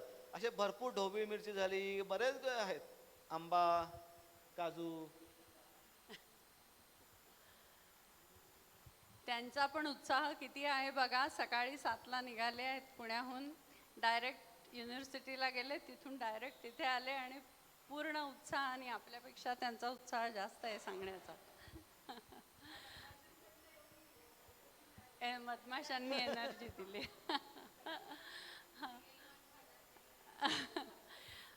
आपणा सर्वांचे सुद्धा मी मनापासून आभार मानते. कार्यक्रमाला आलात आणि खूप इंटरेस्टनी सगळा कार्यक्रम ऐकलात, त्याच्याबद्दल मी अविनाशी शिदोरीतर्फे आपणा सर्वांचे आभार मानते.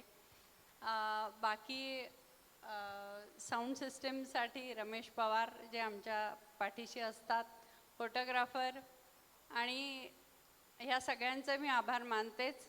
पण व्यंकटेश मंगल कार्यालयाचे PD दादा जे आमच्या कुटुंबातीलच एक आहेत, त्यांचे मी आभार मानायची कधीच हिंमत नाही करणार. त्यांच्या मी ऋणातच राहू इच्छिते. एवढं बोलून मी हा कार्यक्रम संपला असं घोषित करते. आणि आपल्या इथे एक प्रतिक्रियांसाठी रजिस्टर ठेवलं आहे. आपल्या प्रतिक्रिया जरूर नोंदवा. तिथे आपला मोबाईल नंबर जरूर कळवा, म्हणजे पुढच्या कार्यक्रमासाठी आम्ही आपल्याला नक्की कॉन्टॅक्ट करू. कार्यक्रमाची सांगता आपण जनरली राष्ट्रगीतानी करत असतो किंवा प्रतिज्ञा घेऊन करत असतो. तर मला असं वाटतं की आज या निमित्ताने आपण सर्वच जण उभे राहूया आणि एक प्रतिज्ञा घेऊया. माझ्या मागून आपण सगळेजण ही प्रतिज्ञा म्हणणार आहात. निसर्ग आपला देव आहे. निसर्ग आपला देव आहे. निसर्गातील सर्व घटक आपले सहचर आहेत. निसर्गातील सर्व घटक आपले सहचर आहेत. ईश्वर निर्मित सर्वांना जगण्याचा अधिकार आहे. जगण्याचा अधिकार आहे. बुद्धिमान कल्पक मानव ही सुद्धा निसर्गाचीच निर्मिती आहे. चला निसर्गाशी हस्तांदोलन करून आपुलकीने जगूया. निसर्गाच्या मिळणाऱ्या भरभरून प्रतिसादामुळे निसर्गाच्या मिळणाऱ्या भरभरून प्रतिसादामुळे भावी पिढ्या समृद्ध करूया. भावी पिढ्या समृद्ध करूया. जय हिंद. जय हिंद. ही प्रतिज्ञा माझी मैत्रीण विदुल सुकळीकर यांनी तयार केलेली आहे.